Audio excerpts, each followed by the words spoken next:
Chapter 1106. A young and tall woman walked not far from them and asked, "Is that kind of Jianghu really not good?" Dong Tai was not good at and did not like to reason with women. He chuckled and said, "The answer is in their hands. Whoever can stand can decide the direction of Jianghu for the next 100 or 1,000 years. Mount Longhu. After Zhao Ningxian became the most powerful person in the Taoist mansion, Mr. White Lotus, Biyao, who had read too many books, often took this young Taoist surnamed Zhao, who had not experienced many ups and downs in life, down and up the mountain together. The two walked aimlessly to the foot of the mountain and then turned back to climb the mountain. Biyao's eyes were not good, so he walked slowly and spoke softly. "After going through so many hardships, I was able to lead the Taoist affairs in the world. Now that I've lost half of the country, including the north of Guangling River, to Qingqing King, it's not necessarily a bad thing. Mount Longhu is not high, so it's time to calm down and look back at the scenery. In the past, everyone in the Taoist mansion said that my words were reasonable, but really reasonable words often hurt people. I've been reading and cultivating on this mountain for many years, so I have no place to complain. But now, it's all good. 2 generations of heavenly masters ascending together may sound impressive, but the truth is that they're just putting on an act. However, fortune and misfortune come hand in hand. Many people like me who don't share the same surname are able to rise to the top. Zhang Wenhan, Xue Jisher, and Xin Kuanyong have all truly integrated into Mount Longhu. They're the true worshippers of Mount Longhu." Zhao Ningxian, who was often absent-minded, nodded. Biyao continued, "You let the Taoist on the mountain learn the set of boxing of Mount Wudong without worry. This is the temperament that a Taoist master should have. We should eat old wheat flour and new corn flour. We can't just eat fine grain, coarse grain is also good for the stomach." Zhao Ningxian nodded and smiled. "Fine grain nourishes the mouth, coarse grain nourishes the stomach. There is such a saying outside the mountain." Biyao looked at the top of the mountain and said earnestly, "Mount Longhu is not high. Look, it's not even as high as our neighbor's Bulgang. It's true that the mountain is famous not because of its height, but if we all want to be immortals, it's not right." Zhao Ningxian said, "If you want to be an immortal, you must first be a good person." Biyao laughed heartily. "You're right." Zhao Ningxian stopped and said, "I put it down." Biyao squinted his eyes out of habit and turned to look at the young Taoist. He felt even more gratified and said, "Then I can rest assured." Biyao stretched out a hand, indicating that he could start climbing. Zhao Ningxian hesitated for a moment and continued to climb the stairs. Biyao went down the mountain alone. In western Shu, there was a sea of bamboo. In the summer, a cool breeze blew gently in the sea of bamboo, as cool as the late autumn season. After Xia Lingjin died in the Quicksnow Mountain Villa, the spring invitation cottage was leaderless and had a period of unrest. However, when the new king of Shu entered the place and personally supported an unknown disciple of the Xia family to become the owner of the cottage, it rose to the top of the top 10 Jianghu sects of Liyang in one fell swoop, ranking only behind the missing moon house on the great snow plateau of Mount Hui. 2 men and 1 woman were drinking tea together. Listening to the wind, their teeth were fragrant and their sleeves were filled with a cool breeze. The woman was close to 30 years old, but she was very childish and beautiful. Her charm was full of treacherous contradictions. She was the 4th most beautiful woman on the Rouge rankings. Her name was ordinary and strange, surnamed Xia, given name Xia. It was said that after she was 14 years old, the Western Shu Road had a total of 5 people, Jingshi and Jidushi, fought for her. However, for more than 10 years, no one was able to take her into their pocket. Outsiders said that it was because of the Spring Invitation Cottage's extraordinary status. At this moment, she was pouring tea for a man in white. Not only were the people of Shu speechless, but even the people of Spring Invitation Cottage were puzzled. This outsider surnamed Shen had transformed the vase into the owner of the 2,000 mu of bamboo. It could not be helped. He was the Minister of War before Liu Baijie took office, the current king of Shu Qin Jibao. The middle-aged man sitting opposite Qin Jibao was the uncle that Su Fengnian had gone to Beimang to find. He was a swordsman from the Wu family's sword tomb, Wu Qi. He was also one of the commanders of the Su family's cavalry in the past. Wu Qi had recognized his nephew Su Fengnian at the top of Beimang city walls but did not acknowledge him. He smiled insincerely and asked playfully, "The Emperor of Liang wants to give you his favorite daughter. Will you accept it?" Chen Jibao did not answer this question, nor did he pay attention to the woman's gaze. He only remained silent. Wu Qi asked again, "He died just like that? Do you have any thoughts?" Chen Jibao raised his teacup and drank it as if it were wine. De Chu Imperial Palace. Qiao Chongqing took time out from his busy schedule and walked to the pavilion that he frequented. He saw Her Highness the Princess sitting alone in the pavilion. On her lap was the red sandalwood sword case that hid the great Liang dragon sparrow. She untied a string of copper coins and placed them neatly on the sword case. She absent-mindedly tapped it again and again. Every time she unloaded the case, the copper coins would stand up and roll down again, repeating the cycle. Jiang and I sensed the arrival of Uncle Chess awaiting orders. She touched the sword case and quickly put away the copper coins. Qiao Chongqing sat on the stone bench and hesitated. Just as he was about to speak, Jiang and I squeezed out a smile and said softly, "It's okay. He's the king of Beiyang. I'm the princess of Dechu." "I know." Qiao Chongqing was silent. Qiao Chongqing slowly closed his eyes, still hesitating to speak.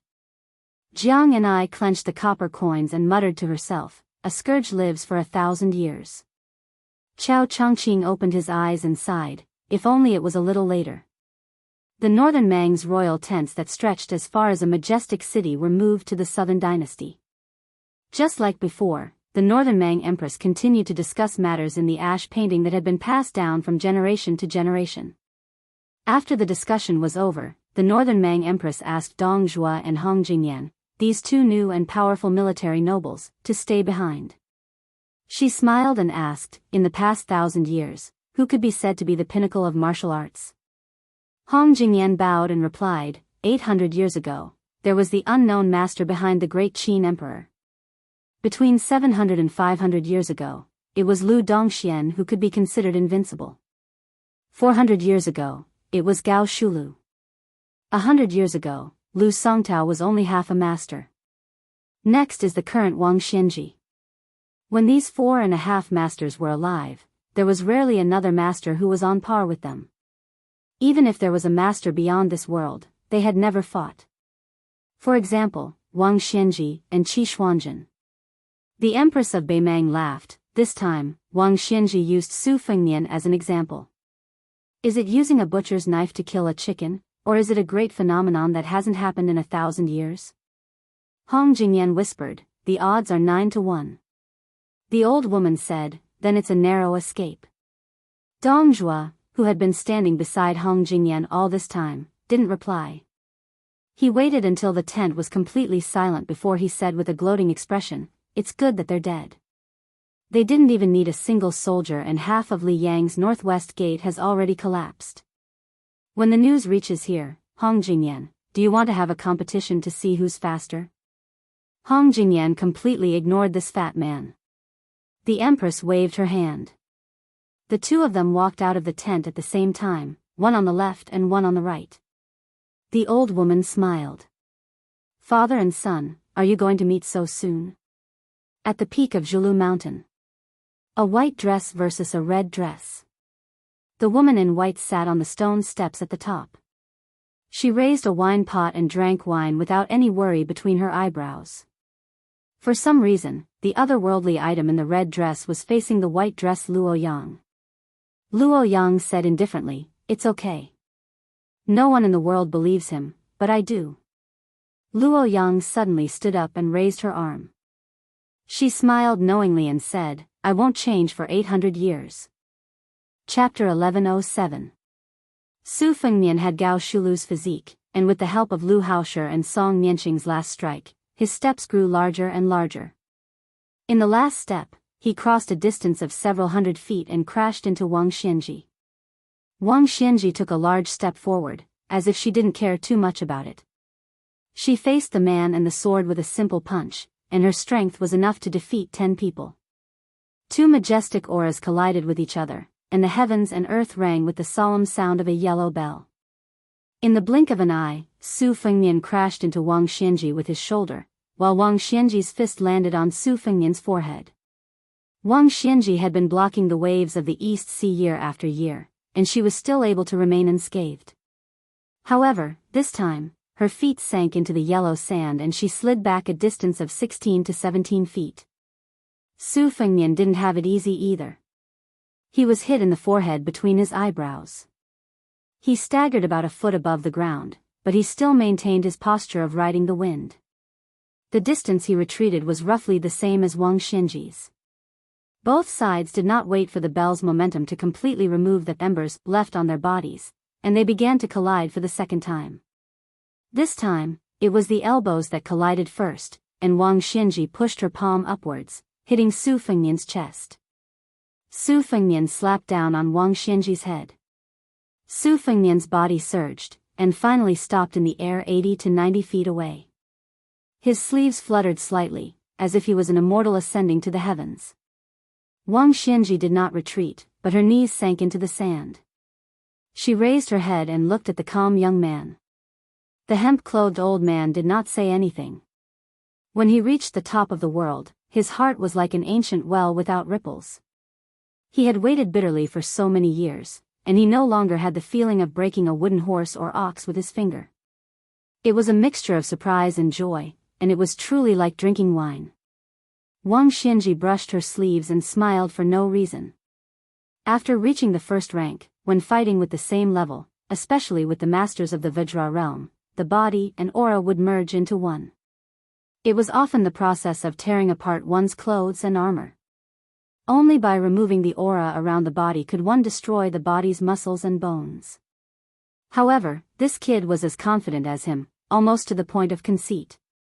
No matter how abundant the aura was, he would do the opposite, and destroy the body once and for all. He wanted to destroy the body first before thinking about anything else. Gao Shulu once used to describe the majesty of the first rank's realm.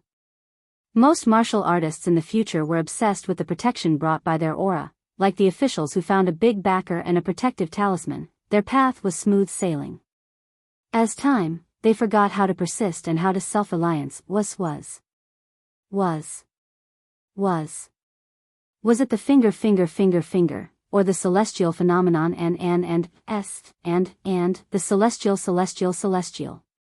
and had it. And a smooth journey of heavens had been, the time, they have. For thousands of years, there were countless men. Why did Wang Xianji only respect Lu Dongxian and Li Chungang? One of them passed through the gate of heaven but did not enter. He returned to the human world laughing. The other person did not even bother to open the gate of heaven for him. Wang Xianji's feet sank into the ground, and Su Fengnian stood in the air. It was like a battle between heaven and earth. The seemingly calm battlefield suddenly changed when Wang Xianji pulled out one of her feet and Su Fengnian pressed down with one of his hands at the same time. On the ground, a clay sword shaped like a stone tablet broke out of the ground. Su Fengnian also pulled a wisp of cloud aura to form a sword.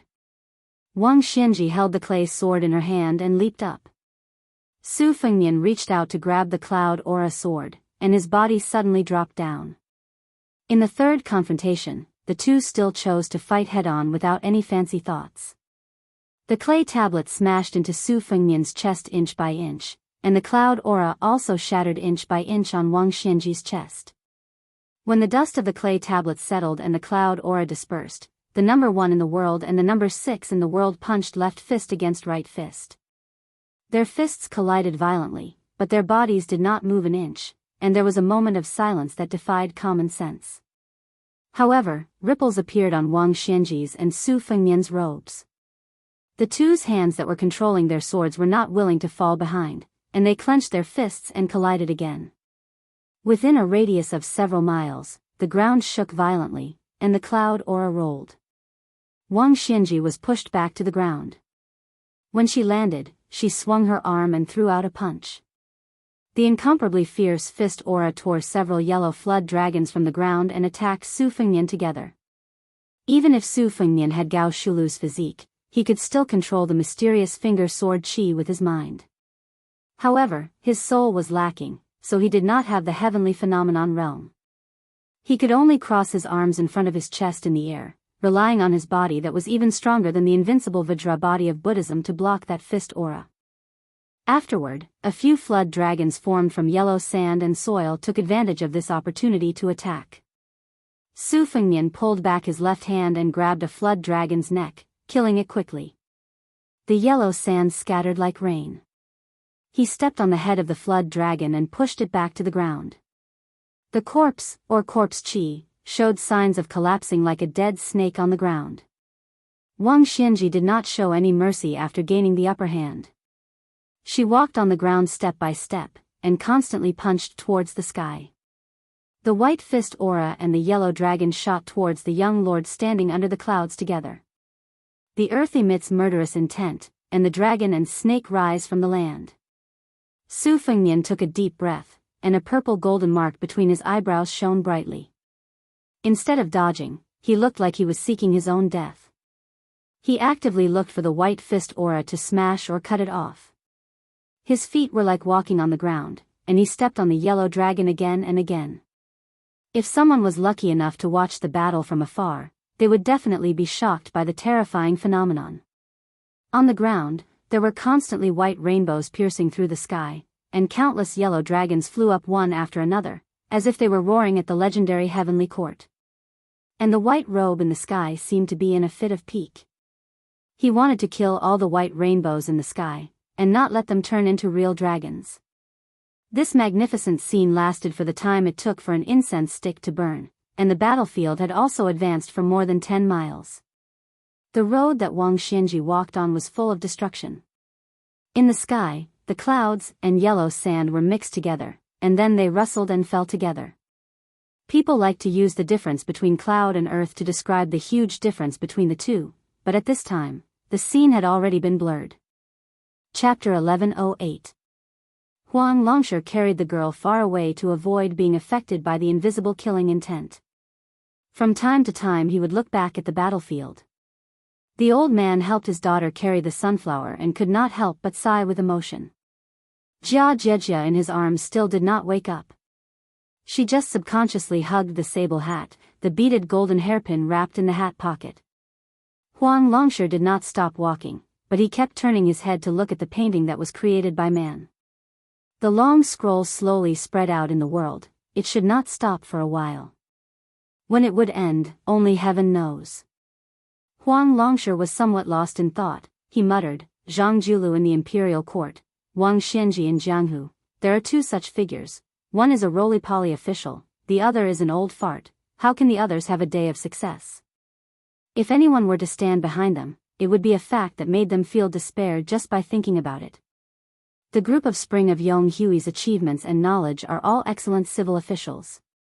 Among the generals, there is Guangling Dao's Lu Xingxiang, and those members of the imperial family who have failed to achieve meritorious service. In the world of Wulin, there is Dong Tai's sword, Gu Jintang's saber, and Chao Changqing's scholarly spirit. In the past and in the future, any one of them would be a famous figure. Huang Longsher withdrew his gaze and continued to ramble. The great Qin lost a deer, Liang is not far away. Bai Yan is the deer of Liang. He knows his fate, there is no way out, he has already begun to make arrangements for his funeral. If he lives alone and does not retreat, then the poor people of the world will not be able to see the future. But not only does old Wang not retreat, he wants to go one step further. One is the peak of civil officials, the other is the peak of martial arts. These two people, at first glance, seem to have the same realm and status, but in fact, there is a big difference in their bones. It is indeed true that the path of civil and martial arts is different. This old man in the past helped Jianghu's fate by pulling up seedlings to help them grow. It should be right to remove the firewood from under the cauldron. This old man has read too many stories and people in books. All these years, he has exhausted his mind and thought about everything step by step. Is he going to make a mistake at the end? The last time Huang Longshan looked back was an hour after the start of the battle. He did not see the expected mixture of clouds and earth, but the atmosphere of heaven and earth was exceptionally clear. Huang Longshan sighed. That kid most likely lost the first half of the battle. The reality was just as Huang Sanjia expected. Even if Su Fengnian used Gao Shu to reveal his physique, then he used Murong Baoding's erecting Buddha, Shui Songguan's huge clapper, Wudang's immortal caressing the top, and so on, all kinds of mystical techniques, and their coordination was flawless. They were only able to block the seemingly endless murderous aura. Within an hour, Su Fengnian had destroyed more than 100 fist forces and killed more than 400 flood dragons. This was just Su Fengnian's anger. Before the first collision, Su Fengnian's breath had already been completed, and there was no more breath left. He had even prepared how to deal with Wang Xianji's thunderous attack when he needed to exchange for his second breath. However, Su Fengnian's 3 journeys in Jianghu had helped him to be careful and cautious, and it had instead resulted in a not-so-big, not-so-small consequence. When he made his move, Wang Xianji, who was still secretly accumulating power, found an opportunity that was not perfect, and used a suppression that was even more powerful than the one he used against Wang Xiaoping by the Guangling River. At the same time that the earth unleashed its murderous aura, the sky unleashed its murderous aura. Together, they crushed Su Fengnian, who was in the middle of it. The clouds in the sky, which had always been used by Su Fengnian, left their tracks. In the blink of an eye, dark clouds covered the sky. Just like the movement of the stars, it was enough to change Su Fengnian's originally shaky balance. It was not that Su Fengnian had not sensed Wang Xianji's backup plan, but he had expected that there was still about 15 minutes before Wang Xianji would summon the clouds in the sky, cater to the earth's murderous intent. He was 70 to 80% sure that he would be trapped in that cage, and in the end, allow Wang Xianji to unleash his murderous intent. This was also a slight influence brought about by his incomplete soul.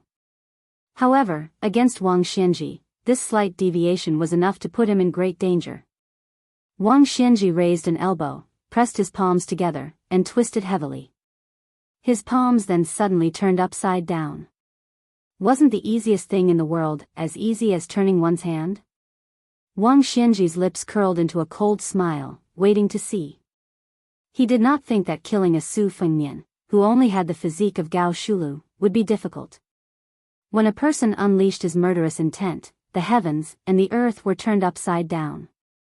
With Su Fengnian's position as the center, the heaven and the earth, which had been separated for thousands of years, were actually turned upside down.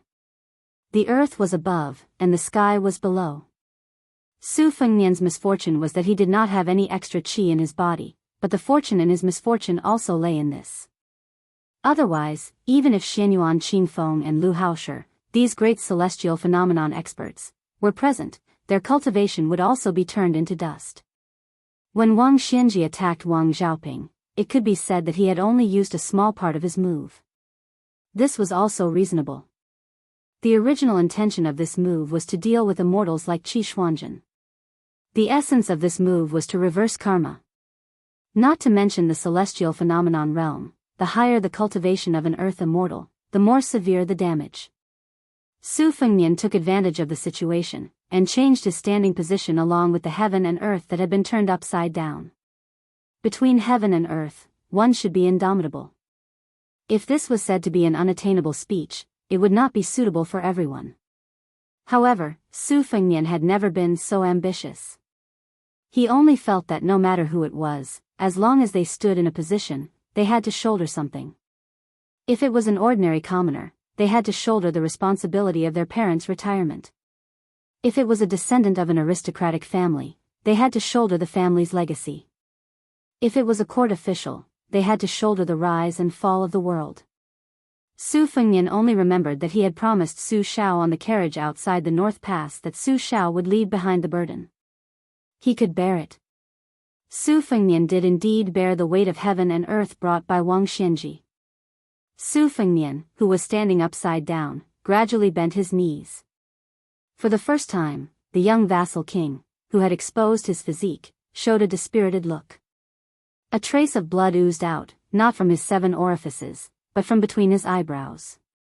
Wang Xianji's sneer deepened.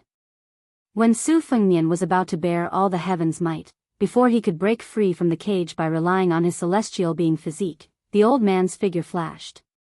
The next moment, Wang Xianji rushed into the cage, grabbed Su Fengnian's neck, and pulled it down. He broke the edge of the cage and smashed into the ground. Like a comet hitting the ground. The ground cracked and a bottomless pit appeared. Wang Xianji's fingers intertwined, and his hands clenched into a fist. With a loud shout, his burly body was about to fall. A sword pierced through the air. It came from the lotus peak of Wudong Mountain in Biyao. Someone's sword was even stronger than the wind. A sword and a person hit the side of Wang Xianji, who was falling. Wang Xianji was knocked out dozens of feet. On the ground, Su Fengnian jumped out of the huge pit. Blood was still flowing from between his eyebrows, blurring his eyes and even blurring his face. The sword immortal, who was like a celestial being, drew an arc with his sword and landed beside him. The two Su Fengnian stood side by side. Wang Xianji, who stopped in the air, narrowed his eyes, and looked down at the ground with a slightly gloomy face. The Su Fengnian, who had just arrived at the battlefield, smiled and said, "I have a sword to walk 6,000 miles. Chapter 1109. The peachwood sword that once pierced through Wang Xianji's chest was still sheathed, quietly hovering beside the Su Fengnian. The Su Fengnian who rode on his sword smiled and said, "Let's go." The peachwood sword was connected to the person and slowly left the scabbard. At first, it was unusually slow, but gradually, it moved as fast as a rolling thunder, leaving a long rainbow mist in the sky.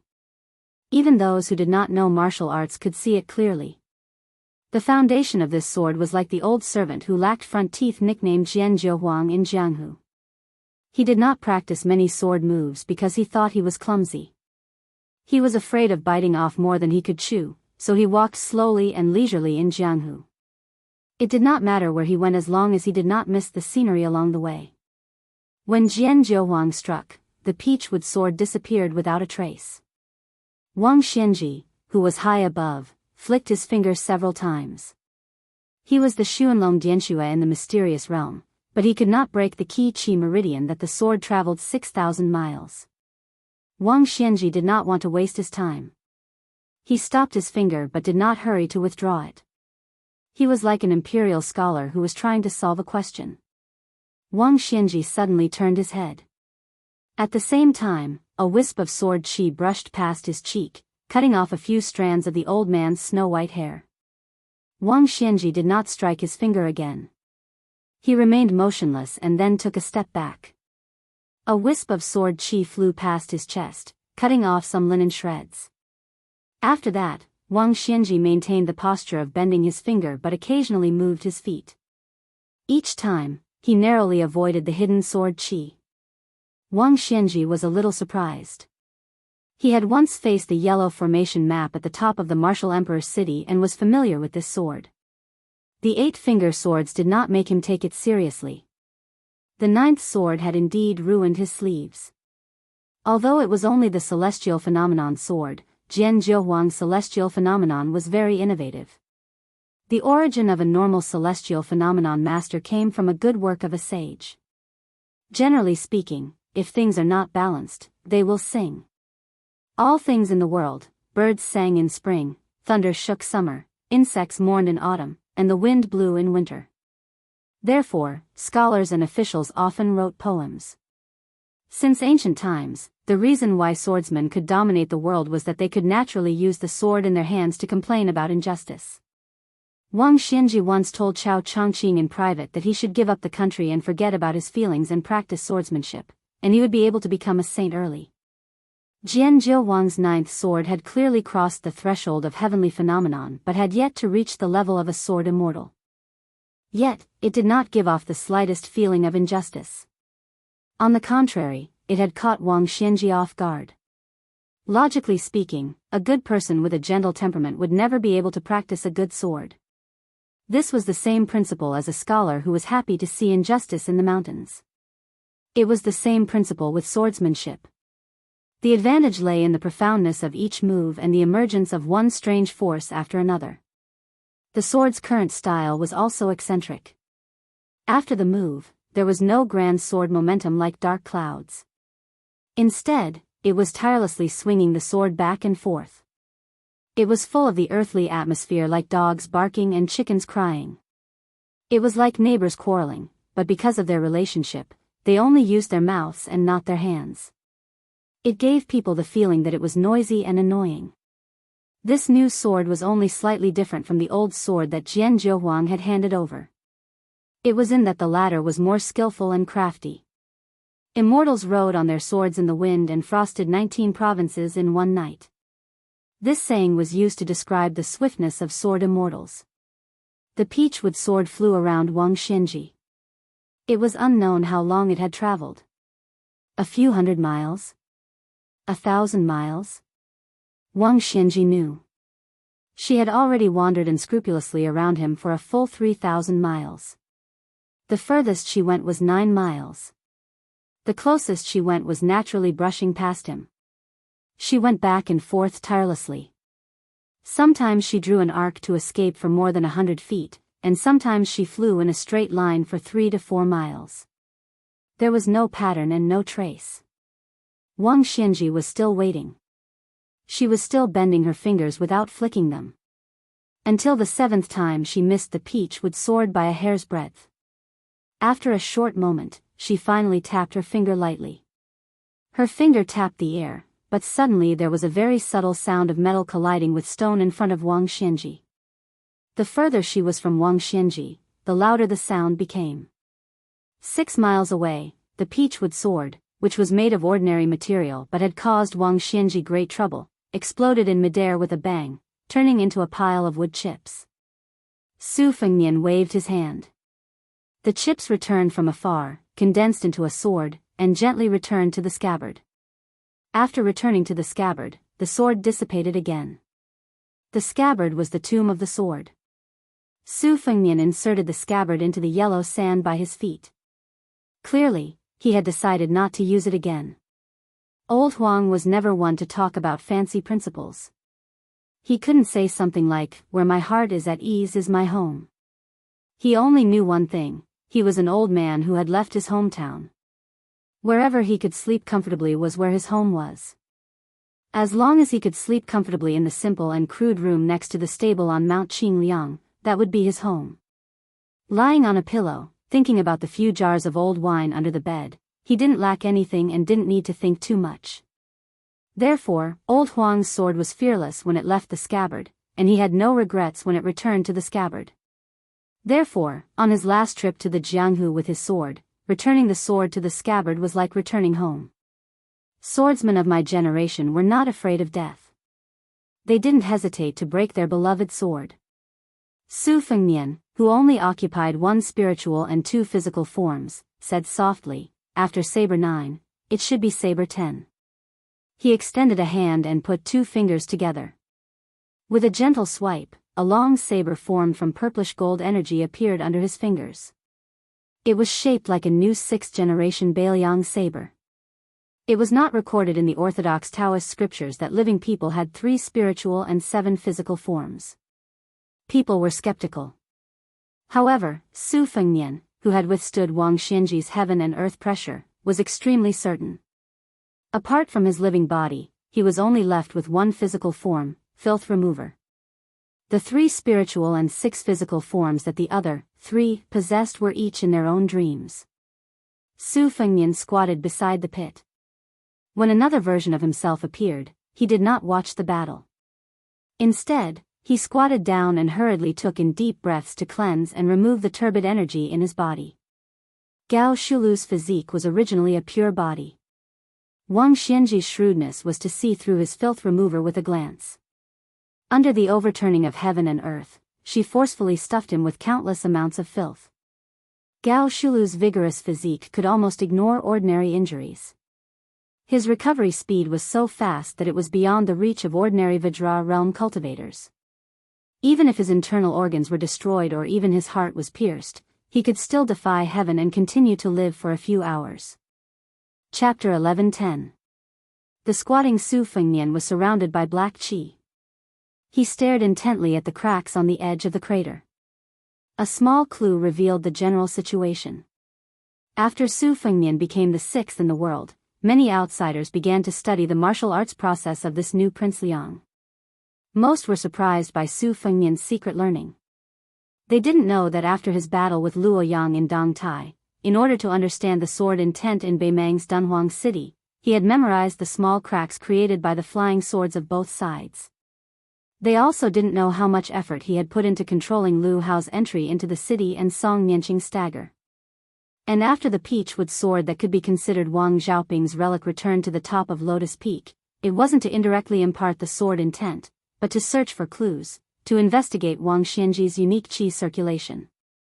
Xianyuan Qingfeng blocked the way only to repay his debt, to cut off his thoughts. If he couldn't pass, then everything would be over. Once he passed, he would be able to surpass all others on the martial path. But the Wudang sword maniac and useless monk's block was not so simple. One was asking for a clear conscience, the other was offering incense. But without question, both were trying to find a flaw in Wang Xianji that might not even exist.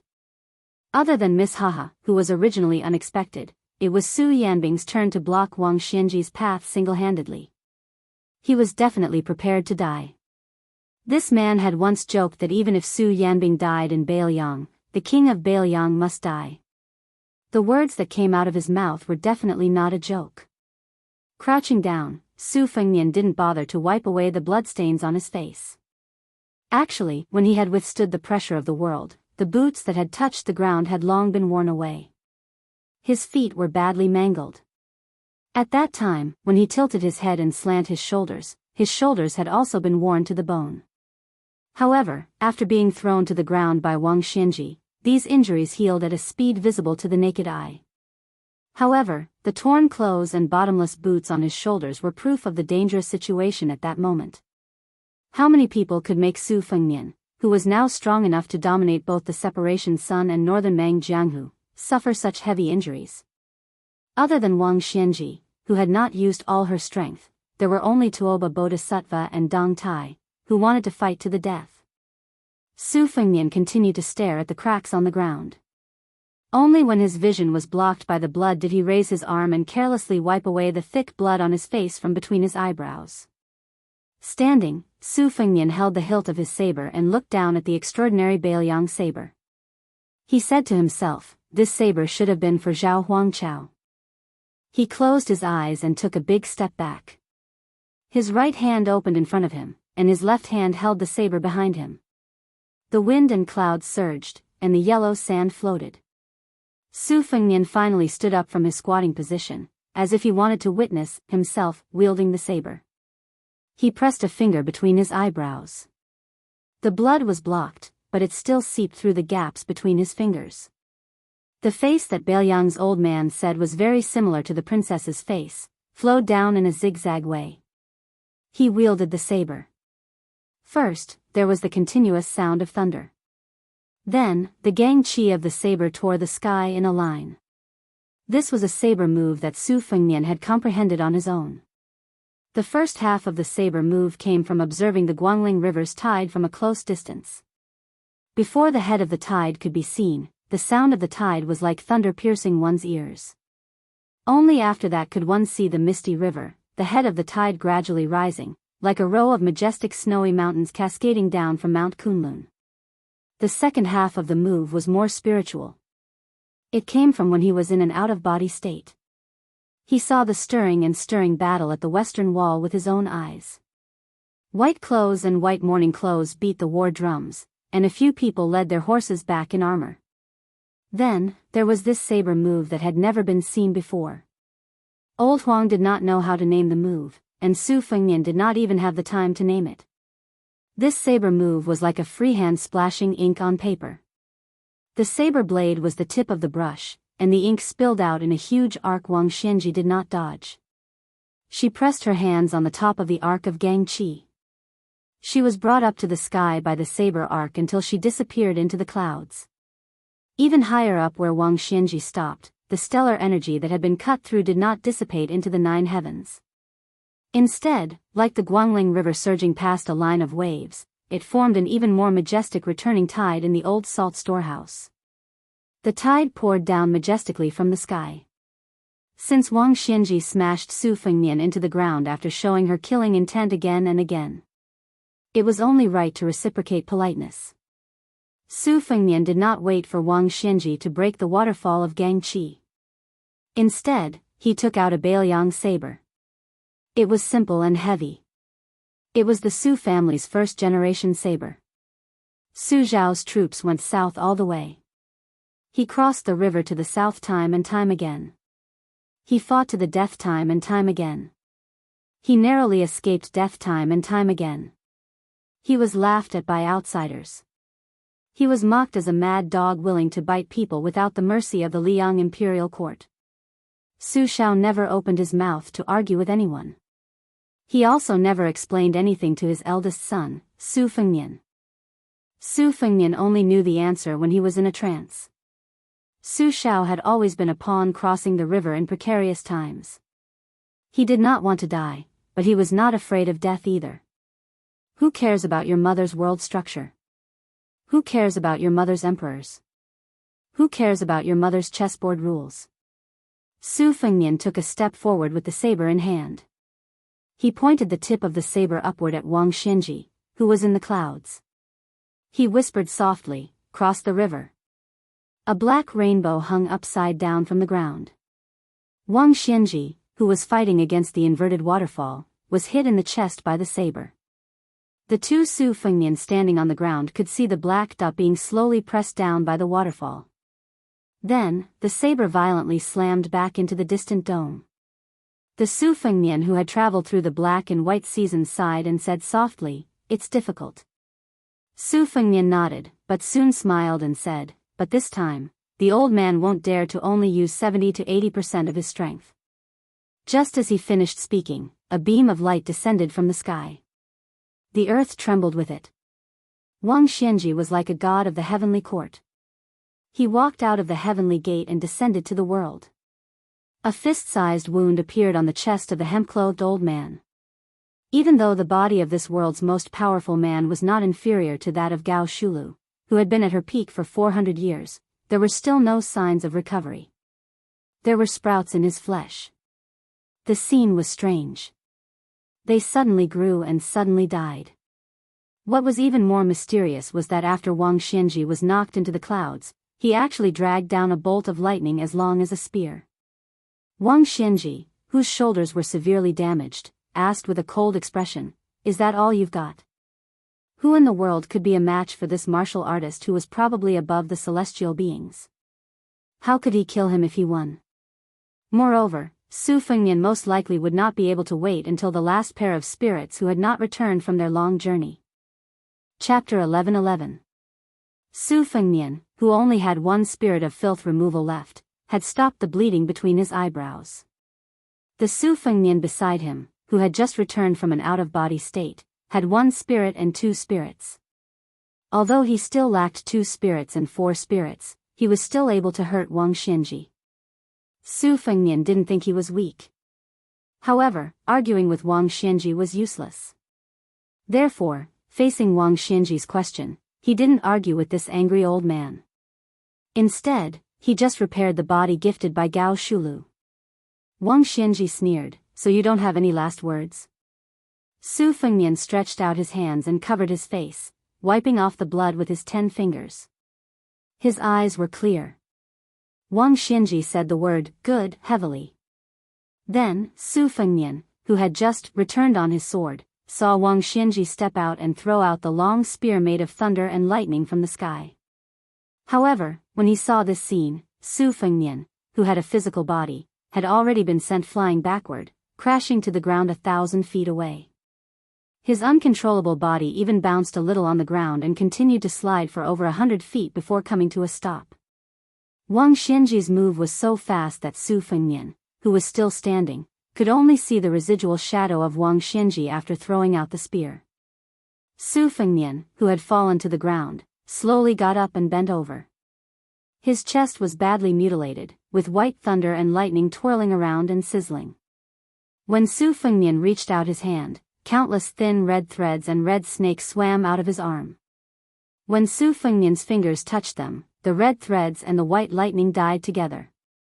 It was obvious that the secret skill Su Fengnian stole from Han Diaoxi's head didn't work immediately. The long spear of thunder and lightning in Wang Xianji's hand was still there, but its momentum was reduced by 20%.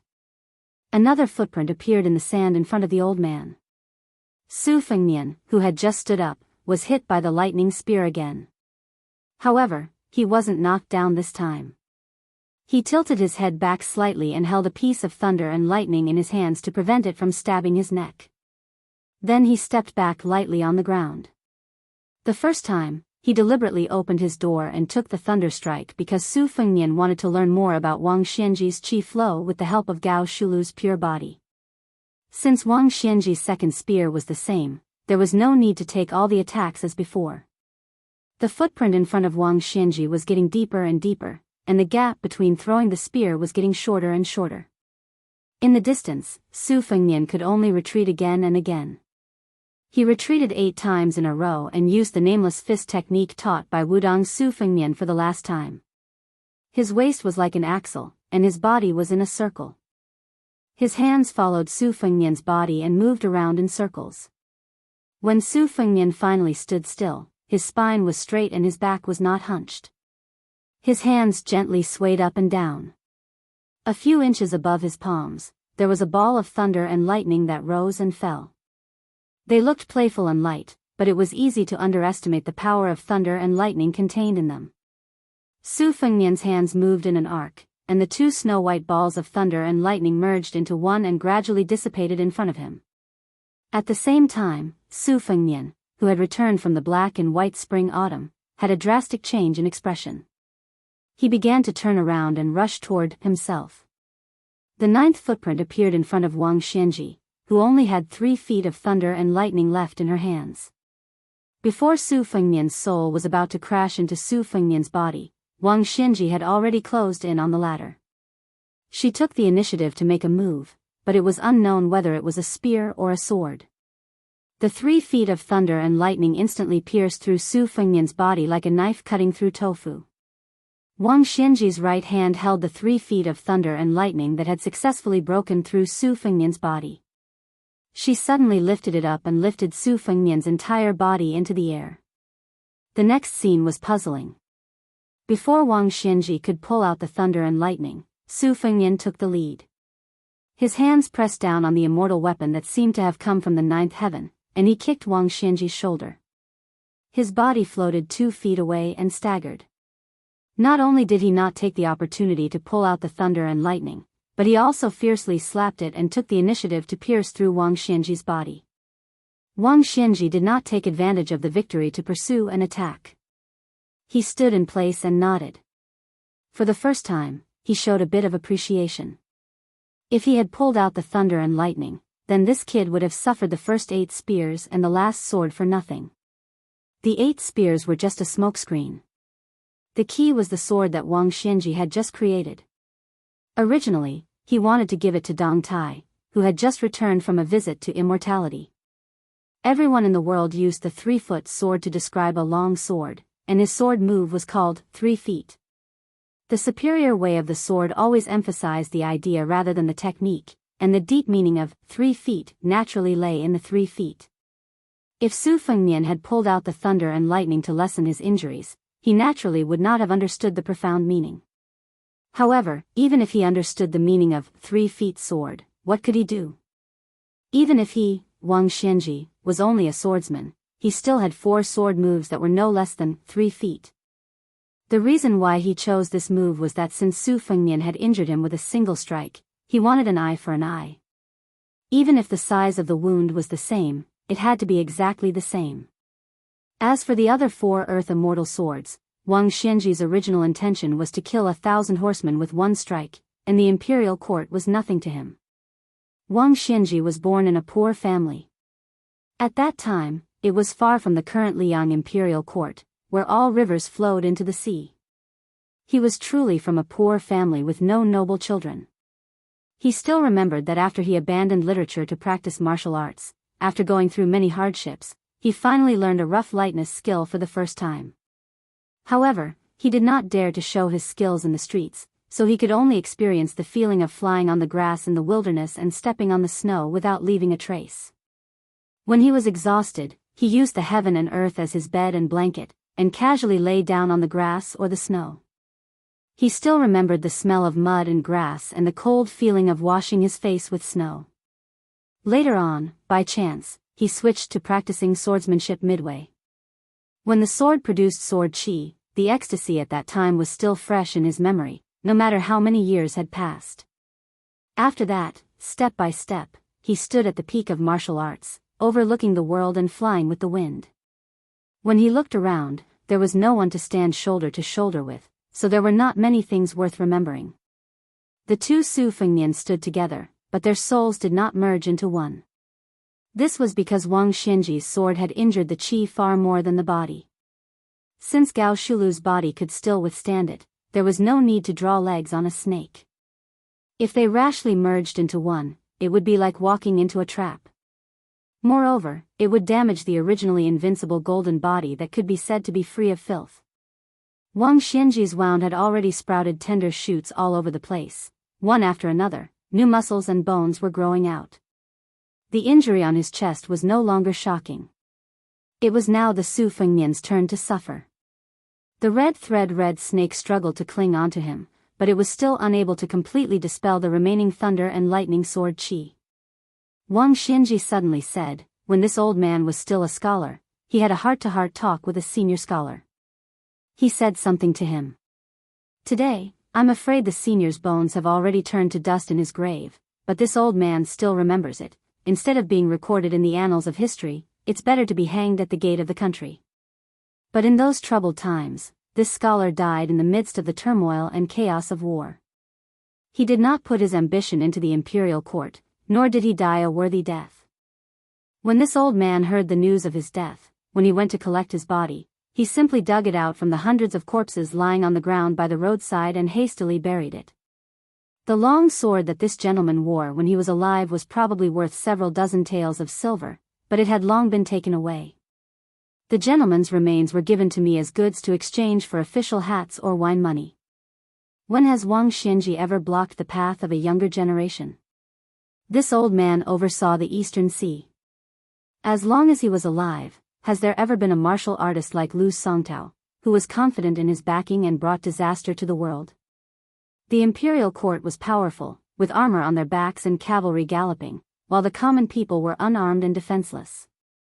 The world was divided into ups and downs, and the ones who died the most were precisely these innocent people. This old man did not want these people to encounter the oppression of the government in times of peace and prosperity, as well as the wandering bandits in times of chaos. He did not want everyone to be able to easily deal with them.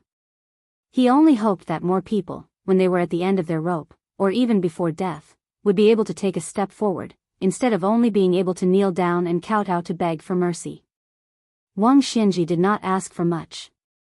He only wanted to give the people of the world one step only. Su Fengnian calmly asked, "Why are you saying these things?" Wang Xianji indifferently said, "This old man has lived for too long and has seen too many things. Usually, he has nothing to say to anyone. You, kid, are not willing to say your last words, but this old man wants you to die with a clear understanding. If you were an ordinary descendant of a vassal king, relying on the machinations of 2 generations to inherit the throne, why would this old man talk nonsense with you? Even killing you would dirty his hands." Su Fengnian was about to speak, but Wang Xianji waved his hand and said, "This old man is well aware of what you want to say. It's just that whoever has the bigger fist has the bigger reason. No matter what you say, this old man is not willing to listen to you. It's as simple as that." Su Fengnian smiled and said, "It's still too early to decide who has the bigger reason. It's hard to say." Wang Xianji neither denied nor admitted. He said, "This old man has finished speaking. Who deserves to die more? The truth will be revealed very soon." 100 li away, a worry-free man with sleeves fluttering in the wind was carrying an instant spear. Purple chi came from the west. Chapter 11-12. Wang Xianji looked around with a bleak mood. Although the Su Fengnian in front of him brought some surprises, it was still inferior to the battle that he imagined. If Chen Zhibao did not come out of the cold, if Su Yanbing came with the instant spear, and if Luo Yang, who seemed to have a secret relationship with Bai Liang, the three of them joined forces to suppress the young king. Only then could they really fight a hardy battle. Only 2 Su Fengnian showed up. Even if there were many traps, it was still not enough to fight.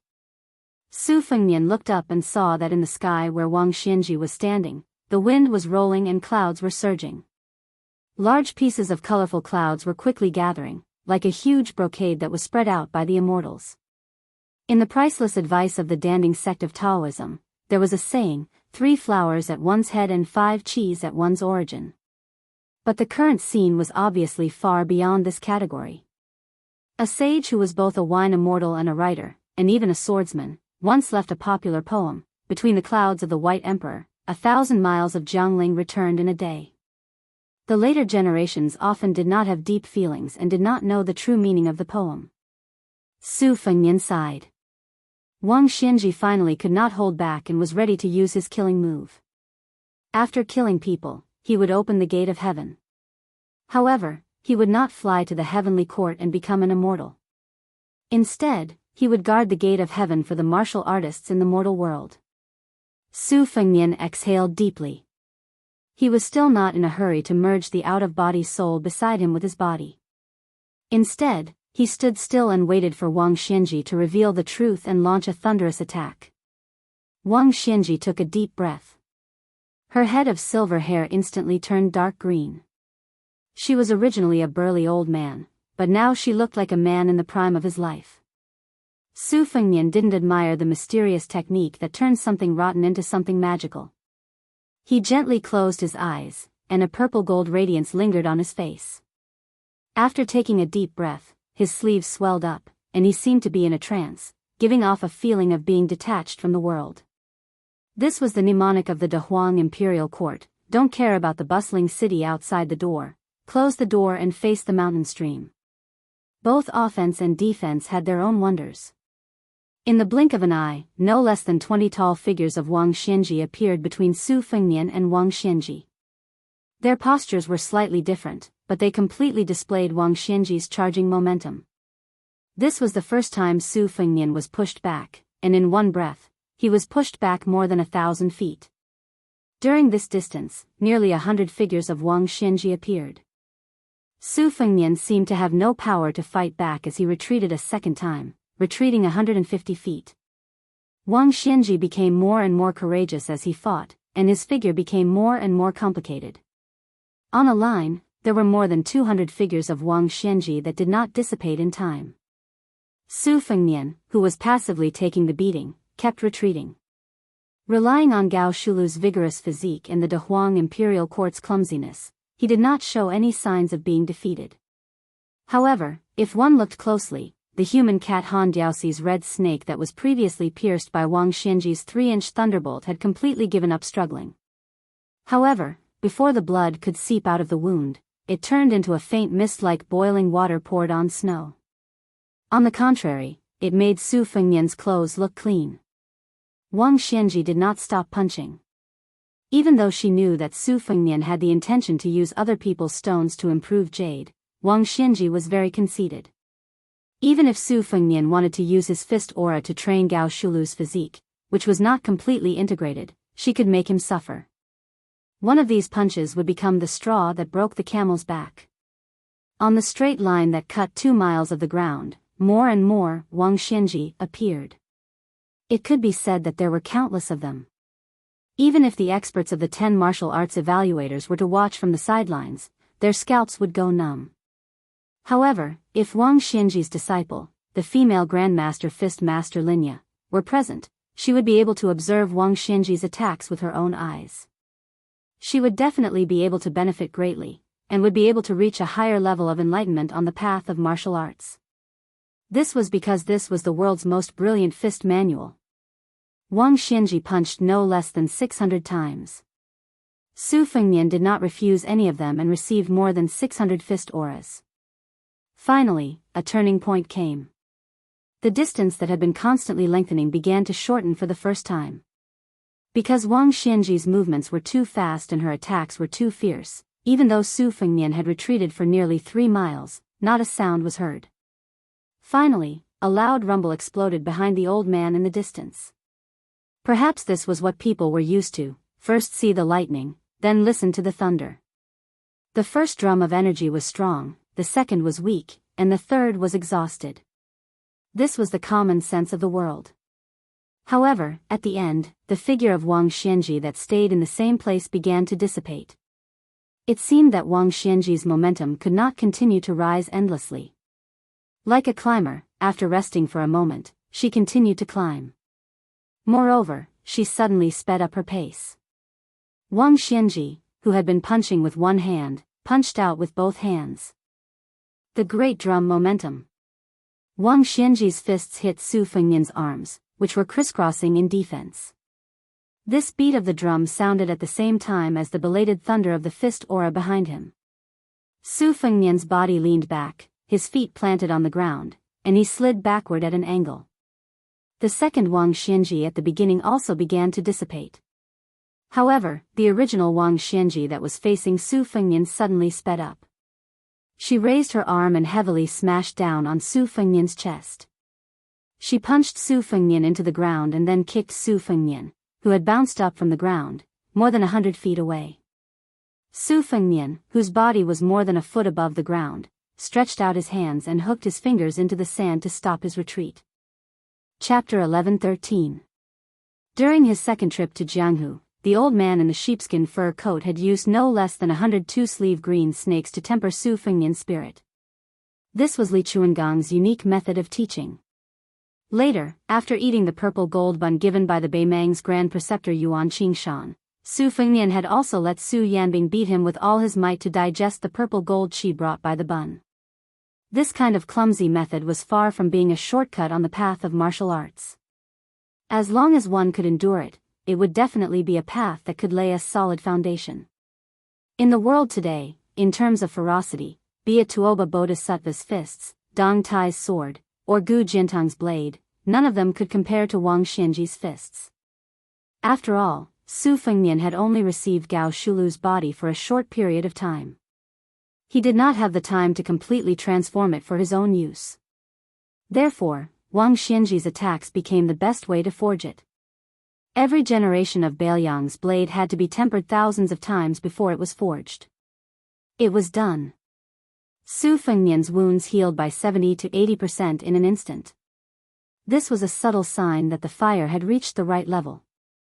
He slapped the ground with one palm and his body spun up, once again standing in front of Wang Xianji. Su Fengnian gritted his teeth as he waited for this moment. Wang Xianji was also fishing. If the bait was too small, how could he catch the big fish of the North Sea named Kun? The hundreds of Wang Xianjis merged into one at the same time. Su Fengnian had already begun to charge forward. Almost at the same time, Su Fengnian, who had chosen to stand by and watch, merged with Su Fengnian and returned to his body, like a wanderer returning home. If the distance between them was 10 minutes, then Wang Xianji had charged forward for 6 minutes, while Su Fengnian only had 4. Then, the two of them used all their strength, throwing out a punch and a palm. Su Fengnian's soul and divine intent aside, this palm strike was already 100% of Su Fengnian's martial arts realm. Wang Xianji also no longer held back her strength. Ever since she broke the wooden horse ox 60 years ago, she had never fought with her full strength. Now, she finally used her full strength and qi movement in a punch. Wang Xianji took the lead and punched Su Fengnian in the forehead. Su Fengnian slapped Wang Xianji's chin. The two of them left the ground at the same time. At the same time, they returned to the ground and rooted themselves to the ground. Neither of them was willing to back down even half a step.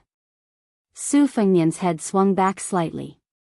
Although Wang Xianji's head did not move, her originally greenish-black hair once again turned white. Following this, the two of them did not think about countering each other's moves. Instead, they focused on attacking.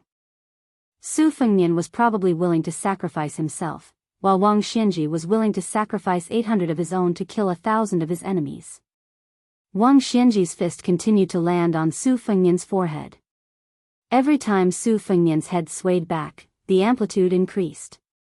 However, Wang Xianji's white hair was not easy to notice. What was more fatal was that the old man's hair kept changing between greenish-black and frosty white. It was completely different from Su Fengnian's unstoppable decline. The two of them stood in the same place, exchanging punches and palms. Su Fengnian's forehead had already caved in, but Wang Xianji was not at ease either. Bruises and spots appeared on her face. Su Fengnian fought fiercely without retreating. At the beginning, he could give Wang Xianji 10% of his strength. After exchanging more than 60 blows, he only had 80% of his strength left. Naturally, the fierce battle became a battle to the death. Su Fengnian changed from a clap and a push of his palm to a clenched fist that could naturally increase his attack range by 2 inches. The two of them were competing with great strength. Su Fengnian had already begun to think that even this little bit of calculation was extremely valuable. In the end, Su Fengnian had no choice but to change his fist into a straight-hand knife. Otherwise, he would not be able to hit Wang Xianji. If it were any other opponent, Su Fengnian, whose cultivation was enough to rank among the top 3 in the world, had learned many different things. Naturally, he could use a sword with unparalleled ease. Using a saber with a powerful momentum, he could walk around with his bare hands as leisurely as he did now.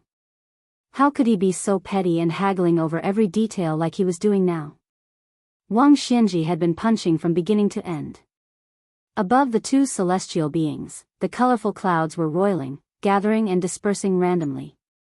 Su Fengnian's last hand knife only hit Wang Xianji with the tip of his finger. Wang Xianji's mouth curved into a cold smile. An arrow at the end of its flight, a dying struggle. This time, the old man did not fight to the death from the very beginning. Instead, he went step by step. First, he poured half a bowl of water, then 8 portions of tea, and finally a full cup of wine. But being drunk was not losing his self-control. Wang Xianji was already at his peak. When Su Fengnian's head swung back in a semicircle, the old man was unexpectedly able to flourish even more. One punch to the end. With 11% of my essence, qi, and spirit, I'll send you on your way. This old man's last battle in this world was not in vain. Su Fengnian, who was indeed an arrow at the end of its flight, no longer sent out a hand knife. Instead, he drained the pond to catch fish. His remaining qi surged out and suddenly slammed his head forward, taking the initiative to meet Wang Xianji's fist. Su Fengnian was sent flying by the punch. His entire face was like a porcelain that was about to shatter. It was extremely frightening. Not only his face, but his entire body was also in such a miserable state. After being hit, Wang Xianji did not feel good either. His footsteps were light and he staggered back. The arm that punched was hanging down. It was already fractured. Su Fengnian's body was about to fall, and he smiled. In an instant, the person from Daylily, who was not too far away, threw out an instant spear. After Wang Xiaoping died, the sword pierced through Wang Xianji's body. This spear, following the trajectory, happened to once again pierce through Wang Xianji's chest, who could not dodge. The instant spear pierced through Wang Xianji's tall and sturdy body. The spearhead nailed into the ground diagonally. Wang Xianji was enveloped by the power of the spear and flew backward. However, compared to Su Fengnian, who fell heavily to the ground and raised yellow sand, the old man suddenly stopped when his back touched the ground. He strangely floated in the air and then slowly stood up. Wang Xianji was expressionless. He looked at the second, Su Fengnian, in the distance, who had 1 soul and 2 spirits. He hurriedly returned to his senses, but he still did not stop thousands of blood vessels from flowing out of the cracks in his body. Those who deserved to die could not die. Those who wanted to live could not live. Blood soaked his clothes and dyed the yellow sand red. Su Fengnian lay in the blood just like that. The young king of Biyao, who was on the verge of death, looked at the sky with blurry vision. Su Fengnian closed his eyes. His soul floated out in all directions, and even Gao Shulu's body was no exception. Together, they slowly swept towards Huang Longshi and Miss Hehe. He only hoped that the last bit of his cultivation could save the life of the silly girl who always liked to carry sunflowers. Wang Xianji finally spoke. Do you have any last wishes? Su Fengnian, whose vitality was gradually fading, did not speak. Before he left Wudong, he had already set up a plan. Bailiang hid a puppet, Su Fengnian, that looked like him. Even if he died in the battle and Bailiang lost the real Su Fengnian, there was still the king of Bailiang. In this way, as long as the Su family's banner did not fall, the morale of Bailiang's army would still be there. They would not be defeated by the million-strong cavalry of Bailiang. The Central Plains would probably see the smoke of war later. Chapter 11:14. On the previously secluded desert bordering Yuzhou and Helian prefectures, some untimely figures appeared out of nowhere. A child in a tattered fur coat and a white scarf was busy driving the flock of sheep. The land at the border was barren. Fortunately, the spring grass was plump compared to other seasons. Even so, the 6 or 7 old goats were still thin and dirty, looking like a group of lethargic old people. The child had a straw rope tied tightly around his waist. His cheeks were dark and thin. He had a wooden pole under his armpit and an old sheep whip in his hand. He walked and stopped with the flock of sheep eating grass. When he stopped, he would hold the sheep whip in his mouth and hold the pole with both hands, waving it wantonly. Occasionally, he would imitate the posture of some adults in the village shaking the pole. Northern Liang worshipped martial arts, and its people were ferocious. There were many dens that were rich in hard martial arts. This was because the experts in the eyes of the common people were usually in a large group. Even the women and children knew some martial arts. For example, there was a saying in Yuzhou that 9 out of 10 sheep knew martial arts. This was the first half of the saying, and the second half was that only 1 out of 9 martial arts masters could be a great spear. It meant that it was easier to practice martial arts than spear.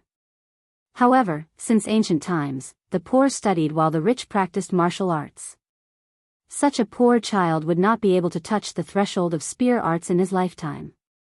After that, the child saw a frightening scene more than 10 miles to the south. The earth suddenly shook, the sands suddenly rose, lightning flashed, and the wind was calm. The child was curious and thought that the flock of sheep would not get lost, so he began to drag the pole and whip to the south. He was thin and sallow, but his legs were not weak.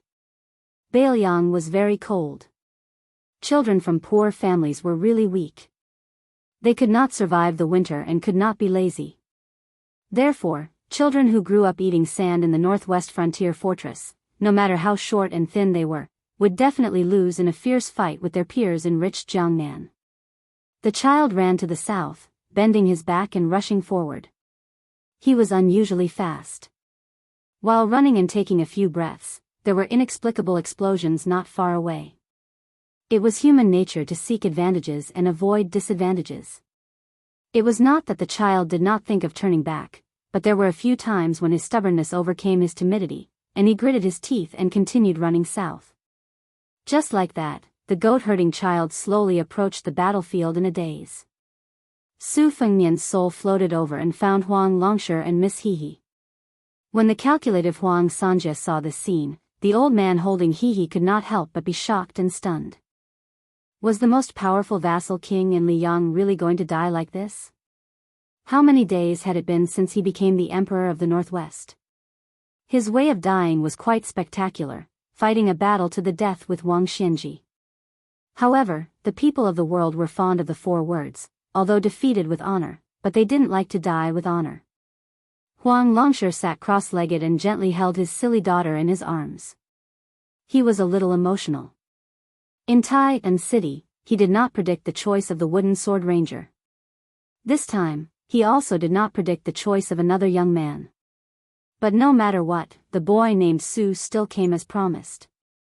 The 2 souls of Su Fengnian held Jia Jiejia's hands respectively and transferred the last of their vitality to her. They tried their best to wash away the disaster planted by the old Taoist of Dragon Tiger Mountain. The girl's complexion gradually improved and became rosy. Huang Longshi had walked a long path in his life and had seen too many things in the world. The old man had sneaked into Bailiang several times.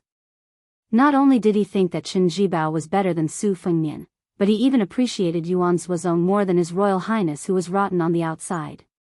In the old man's eyes, the trick of hiding one's own stupidity was not a brilliant method worthy of admiration.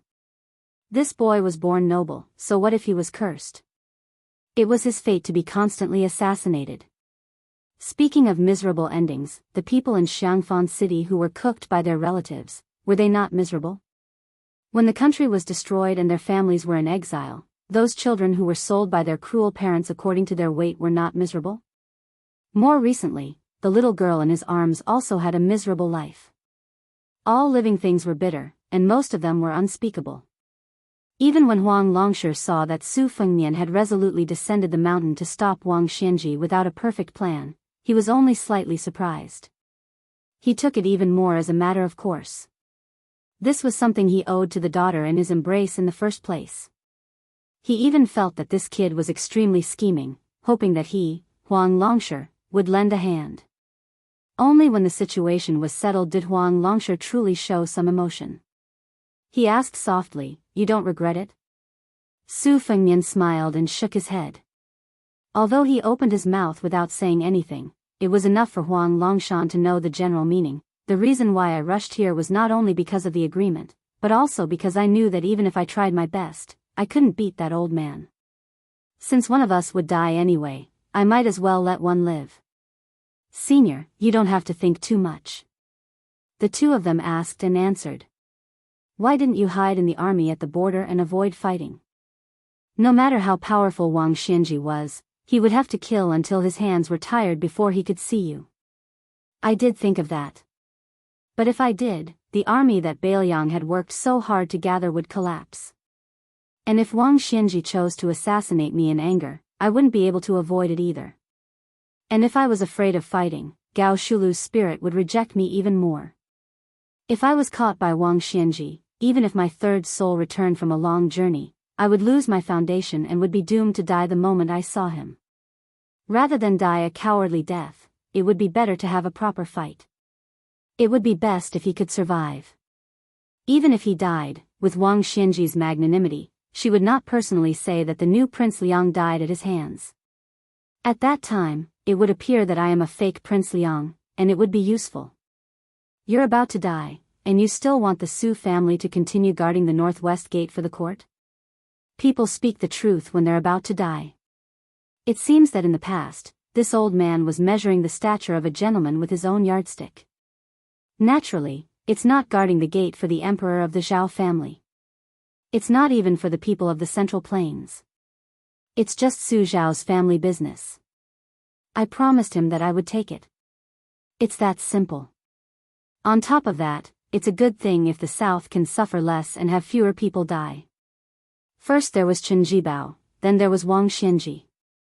These two mountains are not much lower than the mountains that the emperor of the Zhao family is facing with Su Shao and Zhang Julu. Do you understand the grievances here? Removing the vassals is the general trend. It's just that the Su family and the Zhao family are on opposite sides. I don't deny that the one in Great Peace City is a wise ruler. On the contrary, he can not only establish a country like his ancestors, but also revive the dynasty. Even if he's at the end of a dynasty, he might be able to turn the tide and continue the dynasty. But this doesn't prevent me from being his mortal enemy. However, he wants Zhang Julu to die a horrible death. He should be going against the current. The poor people in the wilderness are constantly entering the court and squeezing out the positions of the Chinese families. It's not something that he can stop alone. Senior used 20 years to uproot the fields of the spring and autumn period. Master Li Yishan praised you endlessly. In the last years of Yonghui, Senior sneaked into Biyao for the third time. After meeting with Chen Jibao, Su Shao secretly mobilized most of the elites of the Fushui Association and 700 Autumn Water Light Cavalry, led by Lu Qiu, and Su Yanbing. They were determined to keep Senior here. But Master was determined to stop them, so they didn't move. There's such a thing? Yes. Many people have praised me in private, but Li Yishan's comment about me being a man of great ambition and extraordinary talent was the only one who hit the mark. Do you know why? I don't know. As they chatted, one of the two, Su Fengnian, absorbed the tribulation in Miss Hehe's body like a whale, and the other helped her to fill in the divine will. Huang Longsher smiled and said, "It's okay if you don't know." In another book, an ancient person named Kong Zhigui wrote an ancient text called Northern Mountain Translation Text. The 8 words in it are very suitable for me. The sun is bright, and the frost is cold in autumn. Later, Huang Tingjian extended it and wrote a sentence: when young and talented, he will accept noble visits, but when old, he will be loyal and righteous. The two Su Fengnian were a little puzzled, but they didn't think too much about it. Huang Longsher thought for a moment and stretched out his palm to flatten the yellow sand at his feet. He used his finger to write 14 words: the lantern of the house of the rich is bright, and the moon of the poor is bright. The old man then muttered to himself, "It can be said that the taste of the imperial edict is profound, and the feelings of the world are extremely clear." As a person who forgot worries, the soul of the Su Fengnian nodded. Huang Longsher continued to use his finger as a pen and the sand as paper to write the second sentence, but with others, the fish knows that the water is cold and the water is warm. If one is not satisfied, one will often be 8 or 9, regardless of whether the flowers bloom or fall in spring. The soul of the Su Fengnian, who had borrowed Wang Xiaoping's sword, laughed it off. Huang Longsher quickly wrote the third sentence: there is no end to numbers, and there is no long misfortune. The old man then raised his head and looked at the Su Fengnian. The Su Fengnian nodded and then shook his head. Huang Longsher lowered his head and looked at the little girl in his arms who had turned around and returned from the gates of hell. He said softly, "This old man once used Wenhua to scheme against you. Don't you bear a grudge?" "How could I not bear a grudge? It's just that there are differences in the size of the grudge, and there are differences in the order of revenge. That should be the case." Huang Longsher nodded and said, "The poem in the book that was mentioned earlier, for the old man Wang Xianji, it was already considered old and awe-inspiring. But he is 100 years old and is the most powerful person in the world. In the end, bullying a younger person who hasn't even reached the age of 30 is not an act of kindness." The Su Fengnian, who had rushed to the battlefield with the spear of Xana, stared tenderly at the girl. Everyone has their own way of living, but some fundamental principles are the same. It's just that Wang Xianji had one sentence that blocked all the words. His fist is hard, so he can ignore the principles of others. Since I have lost, there is no way for me to reason with him. At this point, the girl was about to wake up. The two Su Fengnian did their best, stood up, and left. Chapter 11:15. When Huang Longsher saw the two of them leaving, his expression turned serious. He looked at the sky and gently put down his daughter who was slowly opening her eyes. He stood up and muttered to himself, "This old man doesn't trust anyone and is used to judging others with the greatest malice. You, Su Fengnian, are in a situation where you have nowhere to retreat to, yet you still do things to satisfy this old man. It seems that this old man has indeed misjudged you in the past." Huang Longsher smiled and turned his head, seemingly answering his own question. "Su Fengnian, you definitely don't know that the reason why the last person who was spiritually traveling to the spring and autumn period could not leave the spring and autumn period was because this old man purposely closed this book. That was why he could not leave that page. Now that things have come to this old man can no longer hide it. Helping you is also helping himself." The old man lamented, "Who will wake up first? Only you will know." Huang Longsher took a deep breath. This old man could have achieved the realm of Confucian saint long ago, but he purposely suppressed it.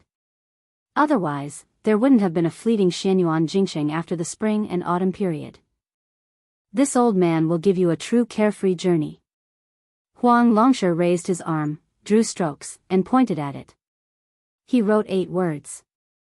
"I write the spring and autumn period to respect the heavens and earth." He flipped open the book and opened the door. It was as if a door opened behind Huang Longsher. A person stepped out and answered softly, "The heavens and earth naturally respect me. Morning farewell, White Emperor, colorful clouds." White Emperor, one of the 5 celestial emperors in the ancient book, was in charge of all the gods of the West. Wang Xianji looked at the colorful clouds gathering and dispersing above her head. She had an epiphany and roughly understood her background. No wonder she was at odds with the Jianghu great emperor of the north. When Jianghu's law form descended to the spring god lake, Wang Xianji, who was in the martial emperor's city, hated it bitterly. Wang Xianji did not stop Su Fengnian's soul from escaping, nor did she stop them from returning. Sensing the weak aura of Su Fengnian lying in a pool of blood, Wang Xianji looked at the northern sky and asked loudly, "Fight again in the sky?" The sky did not respond to Wang Xianji's question. However, someone in the human world replied with 2 words, "No need." A huge firefly crashed into Su Fengnian's bloody body. Wang Xianji frowned and turned to look in that direction. Su Fengnian knelt on the ground with one knee and one hand on the ground. He said softly, "We don't have to fight in the sky." Wang Xianji narrowed her eyes and stared at the young man who had perfected the divine will. She was a little puzzled. She was not dead yet. The old man looked at Huang Longshi's situation and quickly understood. This young vassal took a different path from Yuan Qingshan of Beimang. He wanted to merge the 3 religions of Confucianism, Buddhism, and Taoism. Unfortunately, he lacked the most important style of Confucianism. Wang Xianji did not think there was anyone in the world who could make Su Fengnian understand this realm. If Chao Changqing gave up his cultivation, well, there was a 50 to 60% chance. However, this official in black wanted to restore the country. Even if he liked Su Fengnian very much, he would not let his emotions affect his decisions. He wanted to restore the country in West Shu and give it to someone else. However, Wang Xianji did not expect that the cold-hearted Huang Sanjia would do such a thing and really let the last wanderer of spring and autumn win. This meant that this kind of gift of inheritance could not be accepted by the other person just because one person gave it to the other. Just like when Su Fengnian first went to Mount Wudang to practice the blade, Wang Zhongluo did not hesitate to give away the cultivation of the Great Yellow Court. However, in the end, he only gave away 60 to 70%, which was a serious loss. It was far from letting the young His Royal Highness achieve immortality in one step. Huang Longshi's action was no different from gambling. However, if he gave away the realm but could not make Su Fengnian accept it completely and only made half of the Confucian sage, which was useless in the end, then it would be the biggest joke in the world. Wang Xianji's injury was not fatal, but it was not light either. Especially that instant spear, which could be considered the most embarrassing time since he reached the top of martial arts 60 years ago. The old man still could not let it go. It was not a matter of the severity of his injury, but that no matter how Wang Xianji deduced afterward, he could not avoid it. Su Fengnian grabbed a handful of sand, stood up, and opened his palm. The yellow sand was blown away by the wind and was thrown into the sky. A line went far away and seeped into the colorful clouds. Like mud sprinkled on brocade, it scattered the wind in an instant. Su Fengnian's 3 souls and 6 spirits had returned to his body. Although his face, which was torn apart by Wang Xianji, had not healed, it was still shocking. However, his momentum was majestic and incomparable. Wang Xianji's expression was calm, but there was a slight ripple in his heart. However, his will to fight had never been as high as it was now. This was like a person standing alone on the highest floor and finally seeing a second person walk up to the top. There was no first place in literature, so they despised each other. There was no second place in martial arts, so they killed each other. Wang Xianji, who had always let the younger generation show off all kinds of amazing moves, took a step back and a step forward. This was the first time she took the initiative to make a fighting stance. Su Fengnian took a step forward and a short knife appeared in his hand. He held the spring thunder upside down. The second step was a long one. He held the winter embroidered knife which was slightly longer. The 2 knives given or borrowed by Bai Hu's face accompanied him through the 2 Jianghu in Liang and Beimang. Spring thunder on the left and winter embroidered knife on the right. Su Fengnian rushed to the front of Wang Xianji with 2 knives in his hands and chopped down with the winter embroidered knife. Wang Xianji raised her hand and held the winter embroidered knife which did not emit any blade light. Her right hand was about to blast out in an attempt to smash the boy's chest. The young man's will had reached the peak, but Gao Shulu's body was still on the verge of collapse. However, before Wang Xinji could make a move, the spring thunder knife came horizontally. It was actually faster than Wang Xinji's by 11%. The two knives looked light and easy. Other than the word fast, there seemed to be no other mystery. However, Wang Xinji unexpectedly used her elbow to block the knife and then retreated. Su Fengnian followed like a shadow and always kept a distance of one knife from Wang Xinji. The winter-embroidered knife stabbed Wang Xinji's wound, which was made by the instant spear. Wang Xinji was not afraid. She let the dangerous knife stab her, but her fist smashed towards Su Fengnian's neck. Su Fengnian's figure swayed, and the embroidered saber left his hand, barely dodging Wang Xinji's heavy punch. His body drifted past Wang Xinji, and then he grabbed the embroidered winter saber that came out of Wang Xinji's body. It was really a leisurely stroll. Chapter 11:16. Since he did not manage to plant a follow-up chi in the winter-embroidered saber, the saber strike seemed to have severely injured Wang Xinji, but it was more of a humiliation. Wang Xinji was finally forced to the point where he could be calculative. He did not turn around to pursue the attack. Instead, he tapped the ground with the tip of his foot and used his back to crash into Su Fengnian. He made up his mind. It did not matter if he took one or several slashes. As long as he could completely crush Su Fengnian's body, the outcome would be decided. Su Fengnian, whose back was facing Wang Xinji, took a few steps to the side and brushed past Wang Xinji again. When their gazes met, Su Fengnian slashed his saber at Wang Xinji's neck. Wang Xinji suddenly sped up. Not only did he lower his head to avoid the bright blade, but he also staggered towards Su Fengnian's side. He pushed his palm forward and pushed it towards Su Fengnian's shoulder. Su Fengnian twisted the tip of his foot and spun half a circle.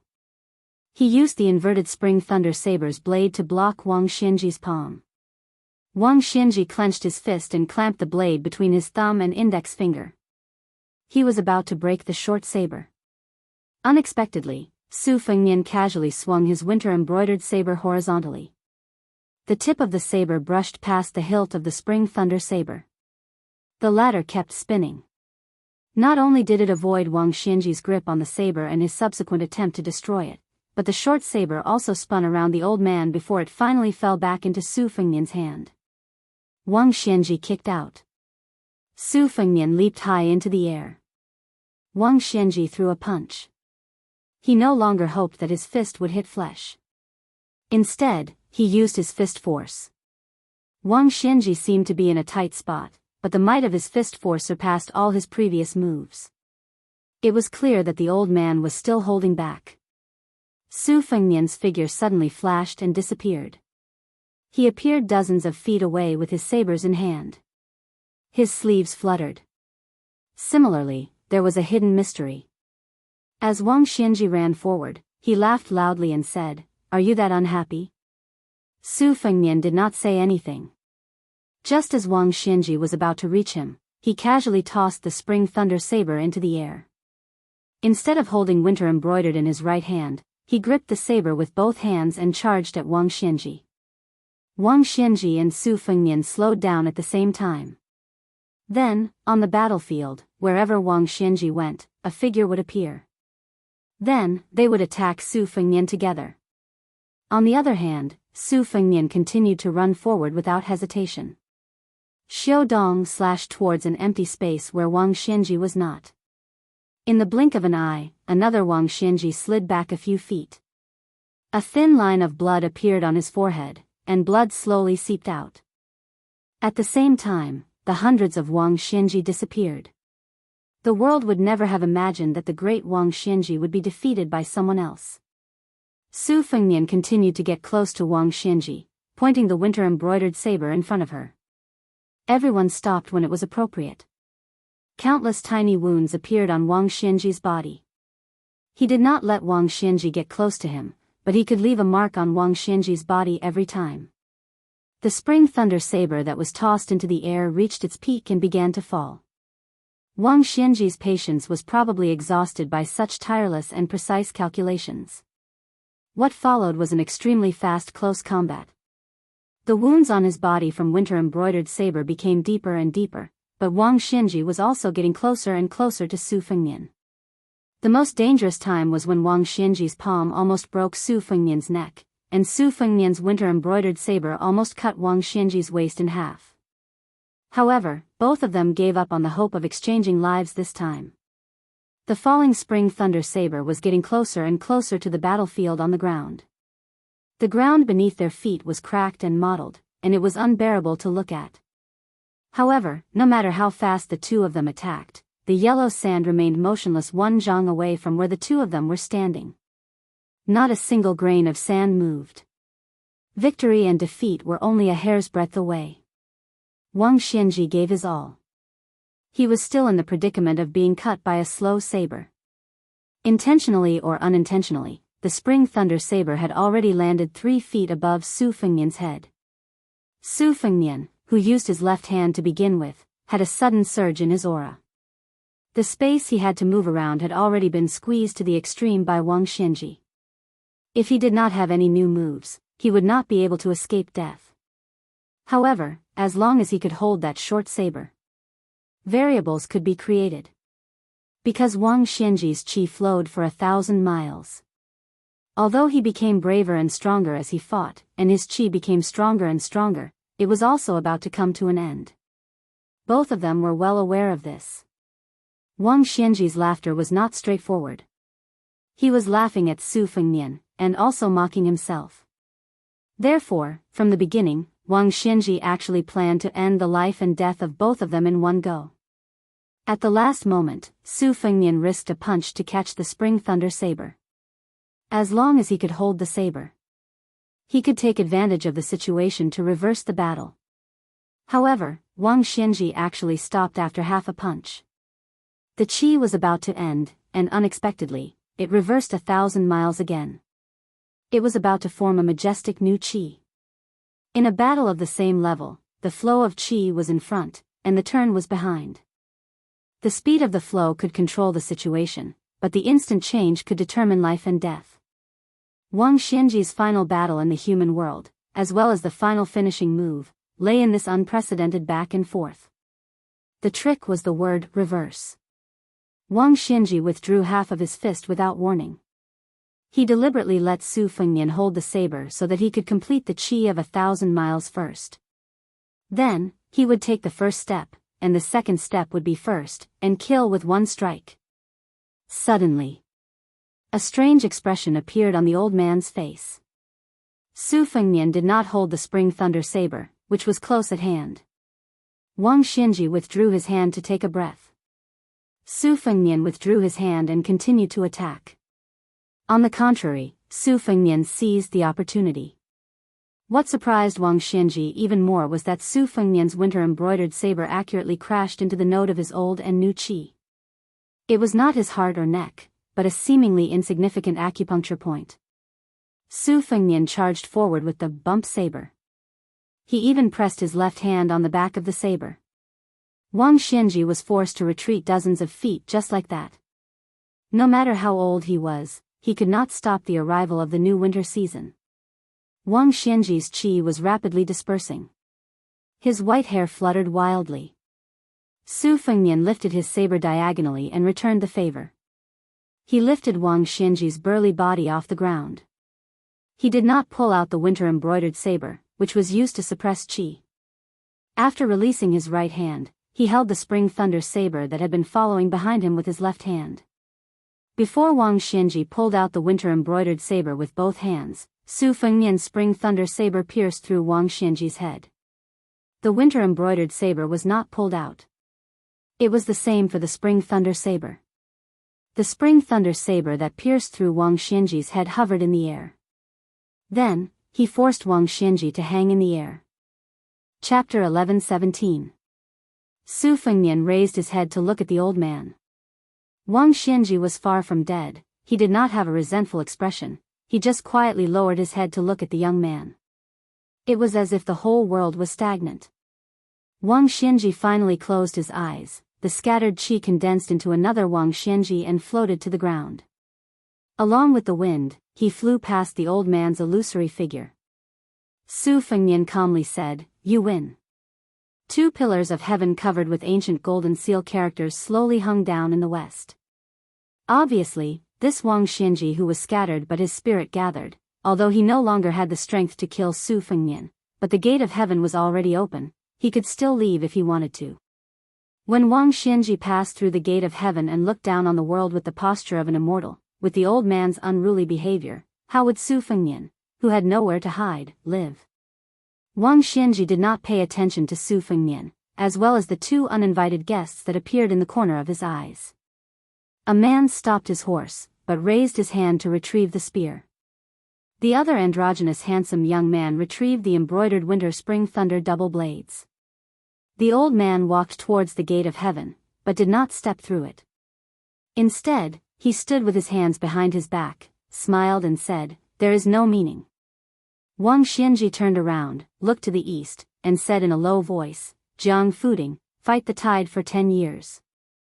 The old man then shifted his gaze to the north, indifferently said, "You groom, you go to the ice fields of the extreme north." Finally, Wang Xianji stared at the young shepherd who stumbled a mile away, smiled and said, "I have some fate with this old man." The swordsman of Martial Emperor City, Lu Huang, was a step late, tightly gripping the hilt of the Bodhisattva barbarian sword, his eyes bloodshot.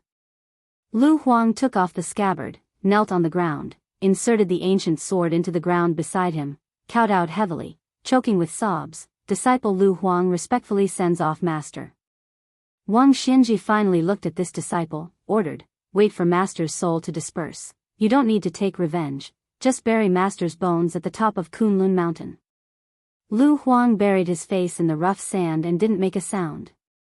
Wang Xianji didn't care about this disciple's stubbornness. She turned her head and looked at the young king who seemed to have suddenly gained wealth and lost all his family assets. She revealed a knowing smile for the first time and said, "It is said that there is no second place in martial arts. You finally won against this old man, but there is no first place. This old man feels a little unworthy for you." Su Fengnian replied, "I still have some skills left that can support me on a trip to Mount Longhu. These few years of practicing martial arts can be considered as drawing water with a bamboo basket.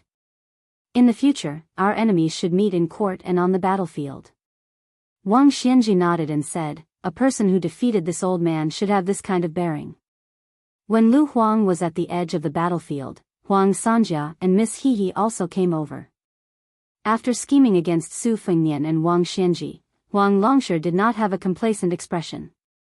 The elder held the little girl's hand, and said to Wang Xianji with a sneer, "You can't stop the Son of Heaven's anger from killing 1,000,000 people, so you want to do everything you can to let the later generation have a chance to fight against the former. But you don't know that everyone has their own life. It's not your turn to blindly control this. Heart. In the future, there will be no difference between generals and generals. The emperor's throne will take turns. Not to mention ordinary scholars, even peddlers and soldiers can sit and enjoy. The less immortals there are in Jianghu, the more chivalrous the spirit is. Wang Xianji, what's wrong with the Jianghu having less immortals flying around? There will be chivalrous people supporting Jianghu. There will be no ascension. But the Jianghu's origin isn't in the sky, so naturally it won't die." Wang Xianji smiled and said, "Good." Wang Xianji looked around and retracted her gaze, murmuring, "If so, then this old man won't stay in Jianghu in vain." Wang Xianji lightly shouted. Her soul split into 3 and turned into a rainbow and left. The magnificent divine gate gradually dissipated. Wang Xianji didn't ascend, reincarnate, or live an ignoble life, but generously gave 3 opportunities to the Jianghu in the future.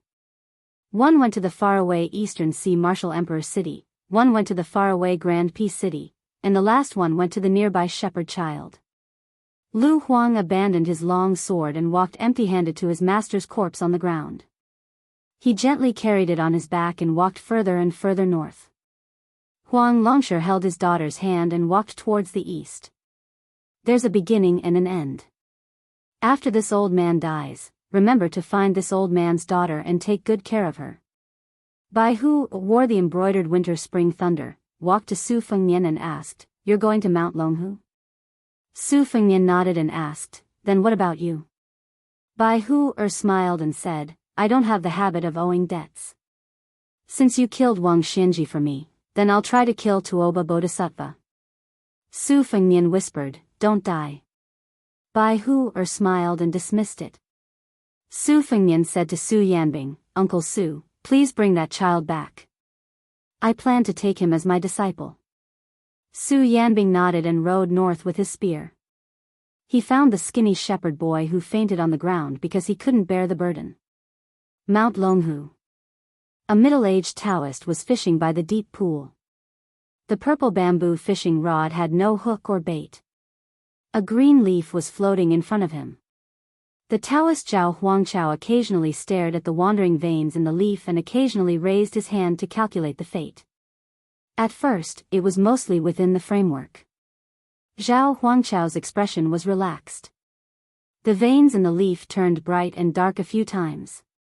The Taoist who cultivated in seclusion frowned but didn't turn pale. Until the leaf turned yellow in an instant and was cut off along one of the veins. Zhao Huangchao was speechless. He looked at the two pieces of the leaf floating on the deep green pool. His face was pale. Zhao Huangchao suddenly raised his head and looked towards the northwest. He said angrily, Old man Wang is useless. A red rainbow smashed into the deep pool. Zhao Huangchao decisively threw away the fishing rod and rushed up the mountain.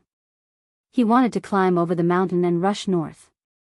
He wanted to rush to the Earth Lung Mountain where he had raised an evil dragon in the #1 paradise of Taoism. The guest from afar knocked away most of the water in the bottomless pool. It was as if a huge green lotus had bloomed in Mount Longhu. Zhao Huangchao stepped on the canopy of the towering ancient trees as if he was walking on flat ground. His body leaned forward and his Taoist robe fluttered in the wind. The great Taoist master rode the wind. However, a cold killing intent enveloped his back. Knowing that things were not going well, Zhao Huangchao made a gesture with his fingers and was about to recite the word, formation, that would turn out to be a prophecy when one of his legs was grabbed by the monster behind him whose face he had yet to see clearly. The visitor from Mount Longhu sneered, go back. In the end, Zhao Huangchao's body was lifted high and then thrown into the deep pool where the water was rippling. The Taoist priest didn't have time to dissipate the force. His back crashed into the water. The visitor was determined to beat him up. He landed in the pool almost at the same time as Zhao Huangchao. He appeared beside the Taoist priest and pressed the Taoist priest's head down with his 5 fingers like hooks. One standing and one lying down, they broke through the water and fell into the pool together. In the blink of an eye, Zhao Huangchao's head and back crashed into a bluestone that suddenly appeared at the bottom of the pool. The bluestone instantly shattered. The person raised his arms slightly and still grabbed the Taoist priest's head. He then slammed it into the stone wall on the side of the deep pool. Zhao Huangchao seemed to have been nailed into the stone wall. The person was still unwilling to give up. His 5 fingers retracted and then pushed again. This repeated repeatedly. The Taoist priest's head crashed into the stone wall again and again like a bell. No less than 100 dull and terrifying sounds of the bell rang in Mount Longhu. The entire pool of water boiled and then turned into a cloud of white mist. The truth came to light. The pool was empty. The Taoist priest Zhao Huangchao's skull and spine were shattered. He couldn't say a word from the beginning to the end. He was dead. Chapter 11:18. With such a big movement under the nose of the Taoist master mansion, the Taoist masters of Longhu Mountain arrived one after another. However, there were no nobles dressed in yellow or purple. The 3 Taoists who arrived first were not old. For the Taoists who could live forever in the eyes of the common people, this age was indeed not old.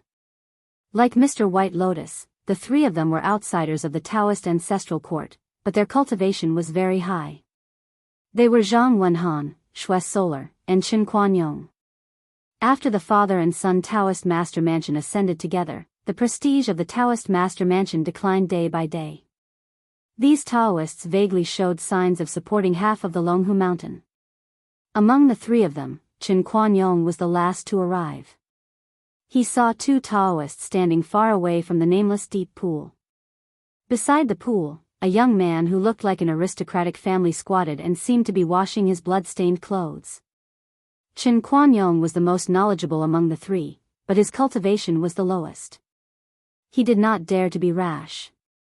Stepping on the wet ground soaked by the pool water, he slowly walked to Shwes Solar, who had been on the same mountain for more than 10 years. Shwes Solar said softly, "You guessed right. There was indeed a senior who died here. When I arrived, the senior tried to fly to the Earth Lung Mountain in the north, but he was stopped by the young man." Chen Kuan-yong was flabbergasted. Without caring about etiquette, he interrupted the conversation of his longtime acquaintance and asked emotionally, "According to the auspicious fortune treasure book, flying into the rainbow is one level lower than flying into the sky by riding a dragon, but it's much more superior than riding a crane. Even if that secluded senior didn't fly into the sky, even if you and I joined hands, we still wouldn't be able to stop him." Shwes Solar looked strange and carefully said, "It was a black rainbow that rose from the bottom of the deep pool. It rose several feet from the surface of the pool, but it was torn back by the man's bare hands. It was almost completely smashed. Only about an inch wide and a foot-long black rainbow was left.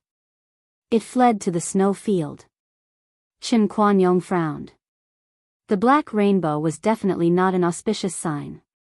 It was accompanied by many bad prophecies in the ancient books. Zhang Wenhan, who was some distance away from Chen Kuan-yong and Shwes Solar, finally asked, "I am Zhang Wenhan of Longhu Mountain. May I ask if you are Prince Liang?" The young man stood up and washed most of the blood on his body. He nodded and asked with a smile, "Zhao Ningxian is not on the mountain?" Zhang Wenhan looked complicated. He took a deep breath and took a step forward. And said, "If your highness goes down the mountain now, I can personally lead the way for your highness. If you go up the mountain, I will be overconfident." "You." Su Fengnian, who had already eliminated Zhao Huangchao, smiled, "There's no need to send me off. Send my regards to old perfected Zhao Shituan on my behalf." Zhang Wenhan felt as if a heavy burden had been lifted from his shoulders. He bowed deeply. "I will definitely pass on your message, your highness." Such wording seemed to be respectful, but in fact, it was no different from an eviction order. However, the notorious young king didn't seem to care and walked straight down the mountain. Among the three of them, Shwes Solar was the most straightforward. He had a bad impression of the Prince of Northern Liang, who had provoked Longhu Mountain. Even though he had seen how the Prince of Northern Liang ended the fight with his own eyes, he still had his own calculations.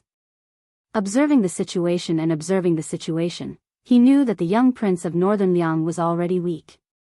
Shwes Solar didn't want to miss this once-in-a-lifetime opportunity. He didn't mean that he had to severely injure the powerful Prince of Northern Liang, but he wanted to avenge Longhu Mountain. He couldn't let Su Fengnian come and go as he pleased. Did he think that just because immortal Qi Xuanjun was no longer in charge of the demon-slaying platform, anyone could come and show off here? So Shwes Solar took a step to the side and blocked Su Fengnian's path down the mountain.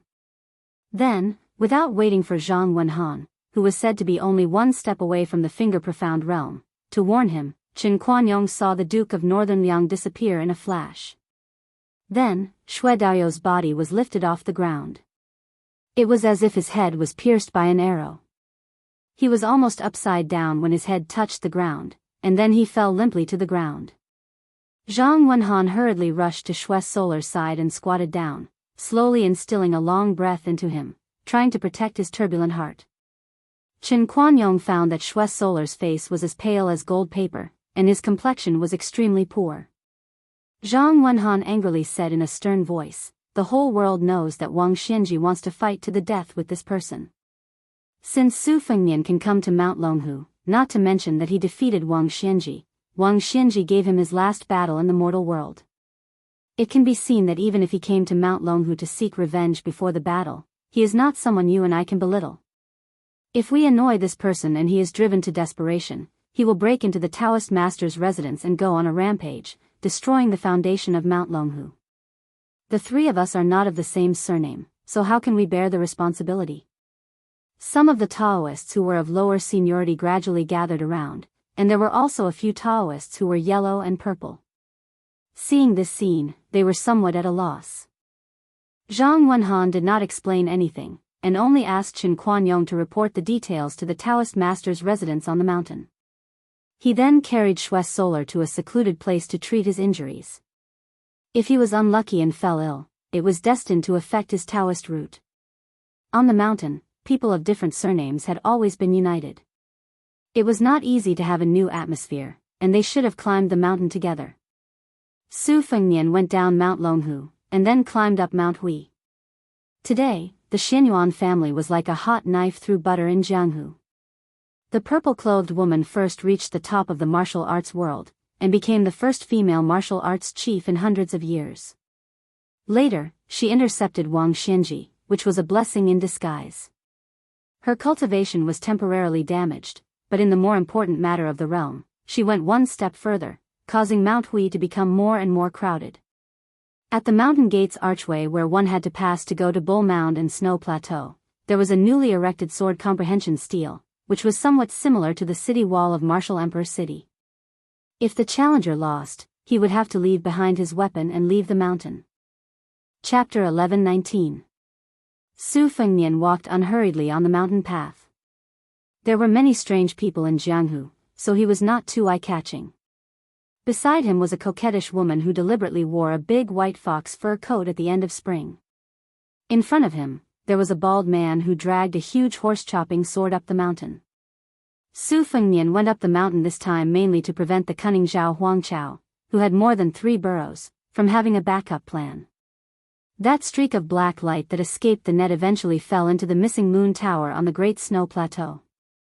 Although Zhao Huangchao was undoubtedly dead and could not rise from the ashes, Su Fengnian had to be careful and personally make sure that he turned into ashes. Moreover, he wanted to make a deal with Xianyuan Qingfeng. Su Fengnian had fought 2 battles in a row. Not to mention Wang Xianji, Zhao Huangchao was also an earth immortal, and he had killed 2 people in a row. It was no wonder that Shui Zhili of Mount Longhu thought that he was a pushover. Su Fengnian now only had the body of a tall tree, and his soul and spirit were in a mess. The former could not be obtained anymore, but the latter was like a dried-up pond in a dry season. As long as the pond was still there would be no water for a short period of time. However, as long as there was a few rains, there was still hope that the pond would be filled up. This was also the unique insight that Su Fengnian had comprehended after successively entering the false realm. If the true realm was a piece of Xian paper, then the false realm would be the lower layer of Xian paper. Right now, even though Su Fengnian was severely injured, he still managed to surpass Wang Xianji and kill Zhao Huangchao. The heart qi that he had unintentionally gathered after he killed Zhao Huangchao could be said to be majestic, and it led Su Fengnian to a certain place. The 4 words, "seal the mountain and leave the guests," suddenly came from the snowy plains and quickly spread throughout Mount Hui. Countless people of the martial arts world who came because of the fame walked down the mountain while cursing. Some of the guests and heroines who walked halfway down the mountain were also puzzled, but they were still sincerely afraid of the arrogance of the purple dress of Mount Hui, so they turned around and left one after another. Everyone was guessing whether there was a great change in Mount Hui. In the beginning, many people of Jianghu still hoped that there was an expert who could drag Xianyuan Qingfeng down from the Alliance Lord's throne. Later, they felt that although a woman was riding on top of the entire Jianghu, she was indeed very skillful and was rumored to be extremely beautiful. Wearing a purple dress that could topple the world did not seem to be bad, and it was quite a beautiful thing to talk about. As time passed, they instead thought that the woman could be even more superior, and it would be best if she could become the world's number 1. In the eyes of the well-informed people of Liang Jianghu, once Wang Xianji left the Eastern Sea Martial Emperor City, that fame-seeking number 6 in the world would definitely be dead. There was no doubt about this. However, old monster Wang's ascension was also a matter of certainty. Liang Jianghu was very clear that for a whole 60 years, Jianghu was Wang Xianji, and Wang Xianji was Jianghu. No one could imagine how Jianghu would be without Wang Xianji. Wang Xianji was the undisputed number 1 in the world.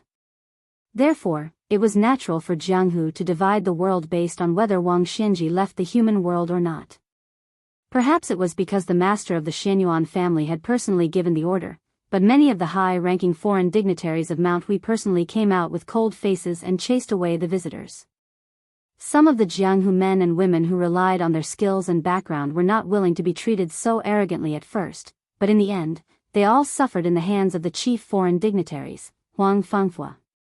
Only then did they leave the mountain with their tails between their legs. Su Fengnian went against the flow of people and attracted some playful glances. Most of them thought he was a fearless Jianghu fledgling. Only the last few people who left the archway of the mountain gate saw a man in purple standing under the archway in the distance. For the first time, he actually took the posture of going out to welcome guests. Xianyuan Qingfeng stood on the first step inside the mountain gate and stared at the master of Biyao, who could be considered an old acquaintance. Others did not know the truth, but she could somewhat guess. Moreover, someone had just told her the truth. She calmly said, "Don't worry. That Taoist is already dead. As for why he came to Mount Hui before he died, if you want to know the answer, you can take advantage of the situation and fight with me. I'll only tell you if I lose." Su Fengnian leaned against the jade pillar of the archway and looked at the magnificent scenery outside the mountain with his hands folded in his sleeves. He sneered, "You really are a shrewd businessman. If you win against me, you'll undoubtedly be the number one in the world. In the future, who would dare to fight with you for the position of Wulin Alliance head?" Xianyuan Qingfeng looked at his somewhat hunched back and did not say anything for a long time. Then, she lifted the corner of her dress and sat down on the steps. She asked, "How did you do it?" Su Fengnian's back slid against the pillar and he also sat down on the ground. He let out a long breath and finally had a chance to breathe. He thought to himself that this was probably what they meant by, as if a lifetime had passed. Xianyuan Qingfeng suddenly said something out of the blue. "There used to be a painting on Mount Hui that looked a lot like you. I also heard that you looked a lot like that female sword immortal mother of yours. I finally understood something, and it made me laugh for several days." The gloomy smile on Xianyuan Qingfeng's face was particularly lush. Su Fengnian said calmly, "Your father and mother's generation have already cleared up their own mess. If you insist on getting involved, I don't mind sending you on your way." Xianyuan Qingfeng laughed. "You're just a paper tiger. You still dare to scare people?" Su Fengnian frowned and dismissed the idea of making that deal. He stood up and turned to glance at her. "In the future, you should pay more attention to Jianghu fooding of Martial Emperor City and that groom you who went to the north." Wang Xianji had high hopes for them and gave them each a portion of fate energy before she died. Xianyuan Qingfeng remained silent. Su Fengnian hesitated for a moment, then said, "Mount Longhu has probably already secretly switched allegiance to the crown prince of Yanqi, Zhao Zhu. Even if the celestial master residence does not have the courage, that White Lotus will still bet on Zhao Zhu. If you dare to make a bet, Zhao Zhu is a good choice. In the future, the Jianghu will become more and more inseparable from the imperial court." Xianyuan Qingfeng remained expressionless. Su Fengnian went down the mountain twice in a day. He went to Martial Emperor City alone. Chapter 11:20. There was not a soul in the carriage. The coachman was a young man dressed in plain clothes.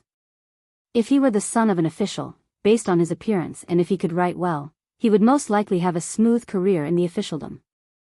It was a pity that he was from a lowly family who was not allowed to study for the imperial examinations. Liang reorganized the provinces and established the roads. In terms of the various roads and territories, the king of Yanqi oversaw the southern border, which was the most vast. The Guangling Road, which the vassal King Zhao Yi had his eyes on, was close behind. However, the degree of richness of the two could not be compared. Half of the world's taxes came from Guangling, which was not a lie. It was just that Guangling Road was not peaceful at the moment. In the past, there were still people who could rely on their connections to pass through the post house. However, now that a storm was coming, it was obvious that a war was imminent. The dozen or so main post house roads around Guangling Road were abnormally strict. They did not allow anyone other than soldiers to invade. Once discovered, they would be exiled from the Tuliao. At the border of Guangling Road, there were many checkpoints with swords and halberds. One could only leave but not enter. It was obvious that the rebels of West Shu were the first to fortify their walls. Later, the matter of clearing the wilderness was handed over to Liang in order to catch a turtle in a jar. Several vassal kings carrying Jingnan's banners were stationed at the border. Most of them cherished their feathers, so the soldiers under their command did not violate the law. However, some of the second and third class generals who held little military power but were unable to participate in the war immediately smelled the fishy smell. Horses would not grow fat without night's grass. Around the border, there were many bandits fishing in troubled waters. It was true that there were a few rebellious acts, but it was absolutely not as serious as reported by the local government. As a result, first there was a small-scale rebellion, and then there was the chaotic scene of bandits passing through like a comb. Immediately after that, the soldiers who were suppressing the bandits heard the news and moved into action. This was the true meaning of soldiers passing through like a string of beehives, causing many wealthy families who had the strength to complain incessantly. In the end, even the envious heads of the provincial and county governments suddenly became bold. They did not care about their table manners and wantonly sent their trusted aides and advisors to the aristocratic families outside of their in-laws. Nominally, they were distributing protective talismans, promising that when the bandits roamed, the government would definitely send troops to protect the border and the people. Nobody was stupid, so they could only obediently squeeze out a smile and send boxes of gold and silver as a means of averting disaster. Nowadays, even the banknotes of the big money houses with roots in the capital were useless. As long as it was real gold and silver, the latter could only resentfully curse the officials in private. If he wanted to get to Eastern Sea's Martial Emperor City, he would have to go through Guangling Road and take the easternmost, Wild Road. Su Fengnian, who had become a coachman, had already crossed the border. Along the way, he had seen several robbers taking advantage of the chaos to make money, all of which happened in the area between Dechu and Li Yang's Prince of Guangling, Zhao Yi. Among them, there was a group of 30 robbers, each of them riding a horse and wearing armor. Although most of their weapons were rusty, they were undoubtedly weapons from the old Guangling Road's armory. It was enough to show how the Liyang officials, who had come from outside, did not pay attention to the outside world and only cared about the wealth of the people. However, when Su Fengnian arrived at the east, the situation began to improve. At first, he walked on foot, but later on, he encountered a group of fierce bandits who were chasing a wealthy family far away from trouble. At that time, more than a dozen young and strong guards were killed. Su Fengnian killed a few bandits who were about to attack the women and children, and a few more who were out of their minds. However, he did not chase the bandits down and let them escape. At that time, a young man who was wearing a scholar's robe, who was about to kill his savior, stared at Su Fengnian gloomily and said that he was willing to pay 100 jin of gold to kill all the bandits and avenge his family. Su Fengnian ignored him. The young man was about 13 or 14 years old and was a jurin of the imperial court, but he had not yet passed the examination. He was probably a local prodigy and was highly regarded by his family. They were all eagerly waiting for him to bring glory to their family, so it was inevitable that he developed a condescending arrogance. When the young man saw that this young man who traveled in Jianghu was not chivalrous and had suffered a tragedy himself, he did not cover his mouth and said a few very unpleasant words. Su Fengnian was too lazy to argue with a child and continued on his way. However, the old man of this small noble family was kind and quickly came forward to reprimand his eldest grandson's rudeness. He gave him a carriage as a gesture of gratitude and carefully gave him a small stack of silver notes. The old man originally wanted Su Fengnian to help escort him to a safer place further south, but after testing him, he did not force him. In fact, the carriage and the 300 to 400 taels of silver were just worldly possessions. Moreover, so many guards who acted as coachmen had died, so some carriages had become burdens and had to be abandoned. Su Fengnian did not refuse, which was why he had what he had now. Afterwards, there were some ignorant water bandits who came forward to harass him, but they were all easily chased away. This made the absent-minded Su Fengnian think of many old people, such as the large group of old and young from Mount Qingcheng, who did not look like bandits at all. As for the Jianghu chivalrous men, he remembered He Zhu who rode a horse to the spring god lake to deliver a message to Miss He. Su Fengnian felt that he had been to Jianghu several times and had seen many so-called chivalrous women, but no matter how he counted them, perhaps only Lu Nerong from the Fish Dragon Gang and Zhou Qinghu, whom he met along the way when he met great ancestor Gu, were more in line with his impression of chivalrous women in his mind. Their kung fu was mediocre, and their appearances could not be considered stunning. If he had met them earlier, they were far from the Jianghu fairies that he had envisioned when he was a teenager. When he was young, he always thought that chivalrous women were carved from the same mold, nothing more than white clothes fluttering in the wind, otherworldly. He felt that they would not need to eat, drink, defecate, or fart for the rest of their lives. Now, Su Fengnian would definitely not be so naive as to take things for granted. At first, Su Fengnian insisted that the restoration of West Chu was nothing more than Chao Changqing going against the current, and that he was destined to be unable to win the general trend of the world. He could only temporarily occupy a remote corner, unable to make a sound by himself. Then, he would be reduced to a new generation of young and strong generals in Liang with little merit, and help the old generals of the spring and autumn period leave the imperial court. However, along the way, he had seen many of the older generation of West Chu survivors who had endured humiliation for more than 20 years.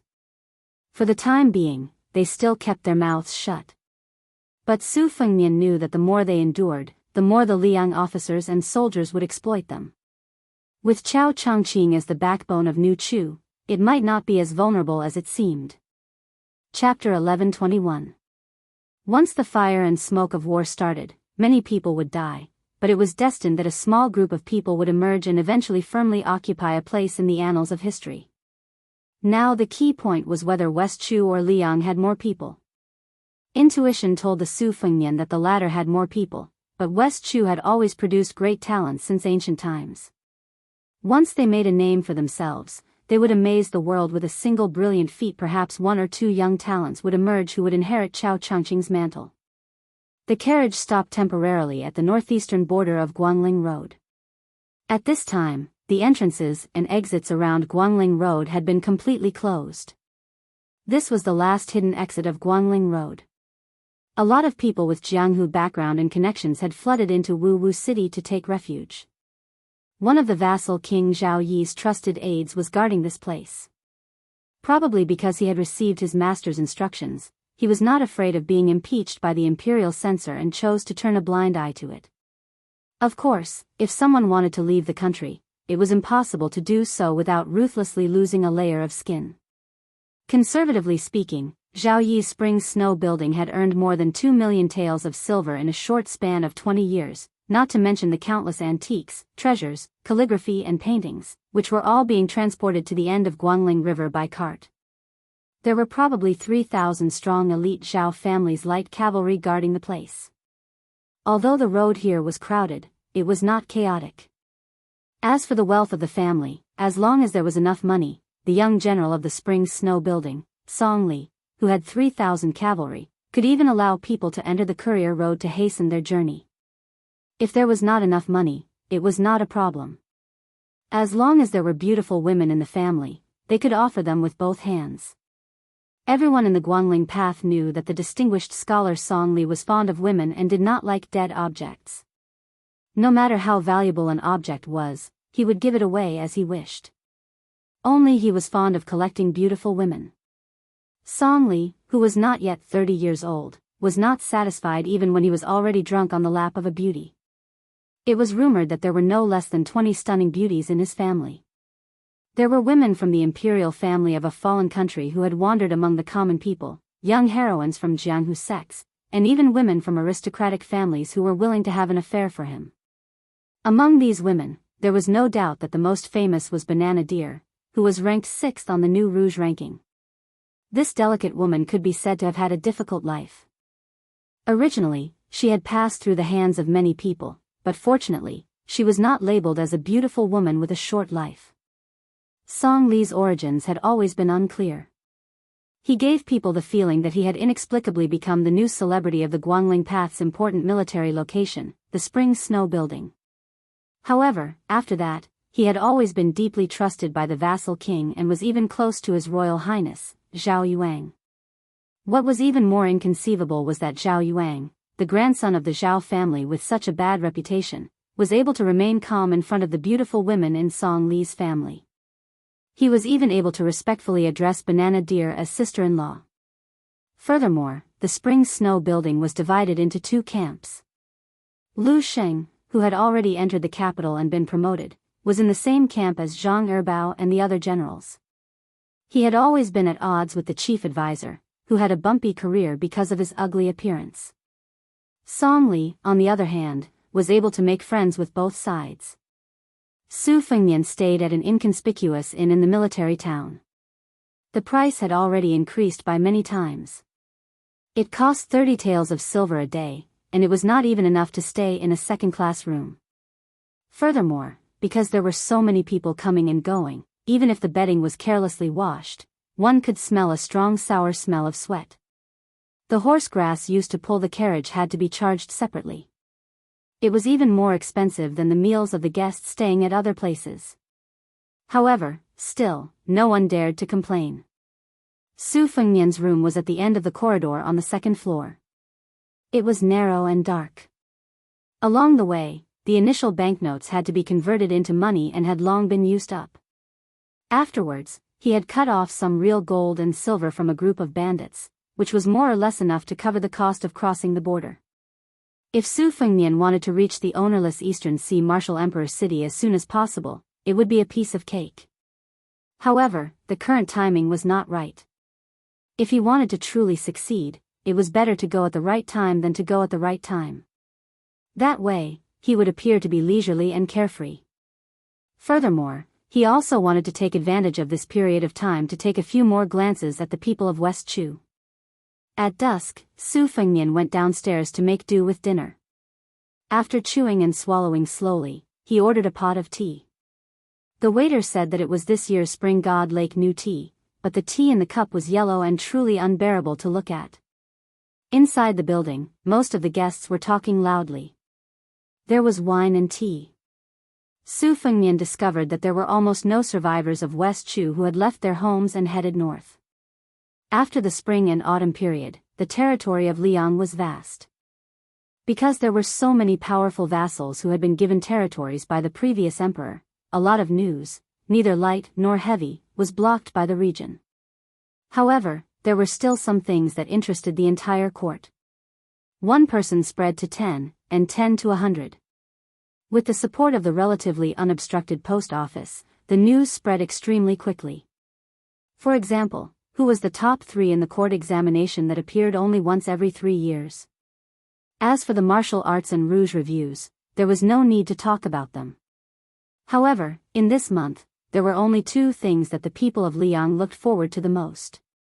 One was when West Chu would rise in rebellion, and the other was when they would hear the news of the death of the young vassal of Biyao. This news of death was, of course, great news. In the eyes of many people, even though Biyao had the surname Su for more than 20 years, since the butcher Su Shao was dead, they might as well give it to Qinjibao, who had been the vassal for a period of time. Only then would everything be fine. In the eyes of the people, the new Liang prince was the scoundrel who occupied the magpie's nest. The king of Shu, Qinjibao, could very well rule over 2 lands. The western front of Liang would be peaceful and peaceful. It was better than letting the prodigal Su Fengnian squander 300,000 cavalrymen for no reason. At this moment, everyone in the inn was discussing the second matter. After all, most of the people in the inn had a grassy atmosphere. As long as no one was implicated in the restoration of West Chu's country, it would not be a big deal. However, Wang Xianji, who had been given land without a single soldier, was an old monster who was called the emperor, on the same level as the emperor of the Zhao family. When they talked about this martial emperor, everyone was excited. In the inn, there was a table of guests with a different demeanor from the people of Jianghu. They were solemn and full of murderous intent. Most of them carried sabers of the same style. Anyone with a discerning eye could tell that this table belonged to a family of officials. Moreover, there were several retainers outside the inn with similar sabers. Their eyes were sharp, and they looked at everyone with the arrogance of a human looking at a dog. There were 3 men and 1 woman at the table. The woman lowered her head to eat and occasionally raised her head. Her appearance was ordinary, but she had a pair of spiritual eyes that made people forget the vulgarity. Especially when she looked around, it was enough to add a lot of color to her. Sitting beside her was a short and sturdy man in his 30s. The other two were carrying sabers, one old and one young. The old man was dressed in brocade. When he heard the boastful talk in the inn, he could not help but have a mocking expression. It was probably the expression of a person at the mouth of a well mocking a frog at the bottom of a well. Chapter 11:22. The young man rolled his eyes. He was wearing a Guangling saber wrapped in green silk. It was an imitation of Bailiang's third-generation Su family saber. In terms of sharpness, it lost to the first-generation Su saber, and in terms of lightness, it lost to the second-generation Su saber. Relatively speaking, it was most similar to the third-generation Su saber. However, experts in the art of war knew that there was no such thing as the best saber in the world. There were only sabers that were most suitable for the soldiers of the family. Just like the soldiers in the northwest region of the dynasty, they were usually tall, had long arms, and had outstanding physical strength. The soldiers of the Guangling path were inferior by a notch. This was a natural disadvantage that could not be changed by human resources. Regardless of whether Zhao Yi's reputation was good or bad, regardless of his skill in raising soldiers, he was at least one of the best among the vassals. Otherwise, no matter how thick-skinned this fat pig was, he would not be so shameless as to compete with Bailiang for the title of the world's best soldier. The Guangling path had the brand new armor and horses from the Liang dynasty, and had also quietly produced the newest Guangling saber. However, it had not yet been released on a large scale. The saber that the young man was wearing was a new saber that had not yet been made public. It would be named either the Spring Snow Saber or the Yellow Saber. It could be seen that Zhao Yi and the higher-ups of the Guangling path had high hopes for this saber. Just as the young man was about to speak, he was glared at by the man who did not wear a saber and did not look cultured. The young man immediately shut his mouth and sullenly drank his wine. It was really torturous to not be able to spit it out quickly. A retainer hurried into the inn and whispered into the ear of an ordinary-looking man. The man nodded, got up, and walked straight to Su Fengnian's table.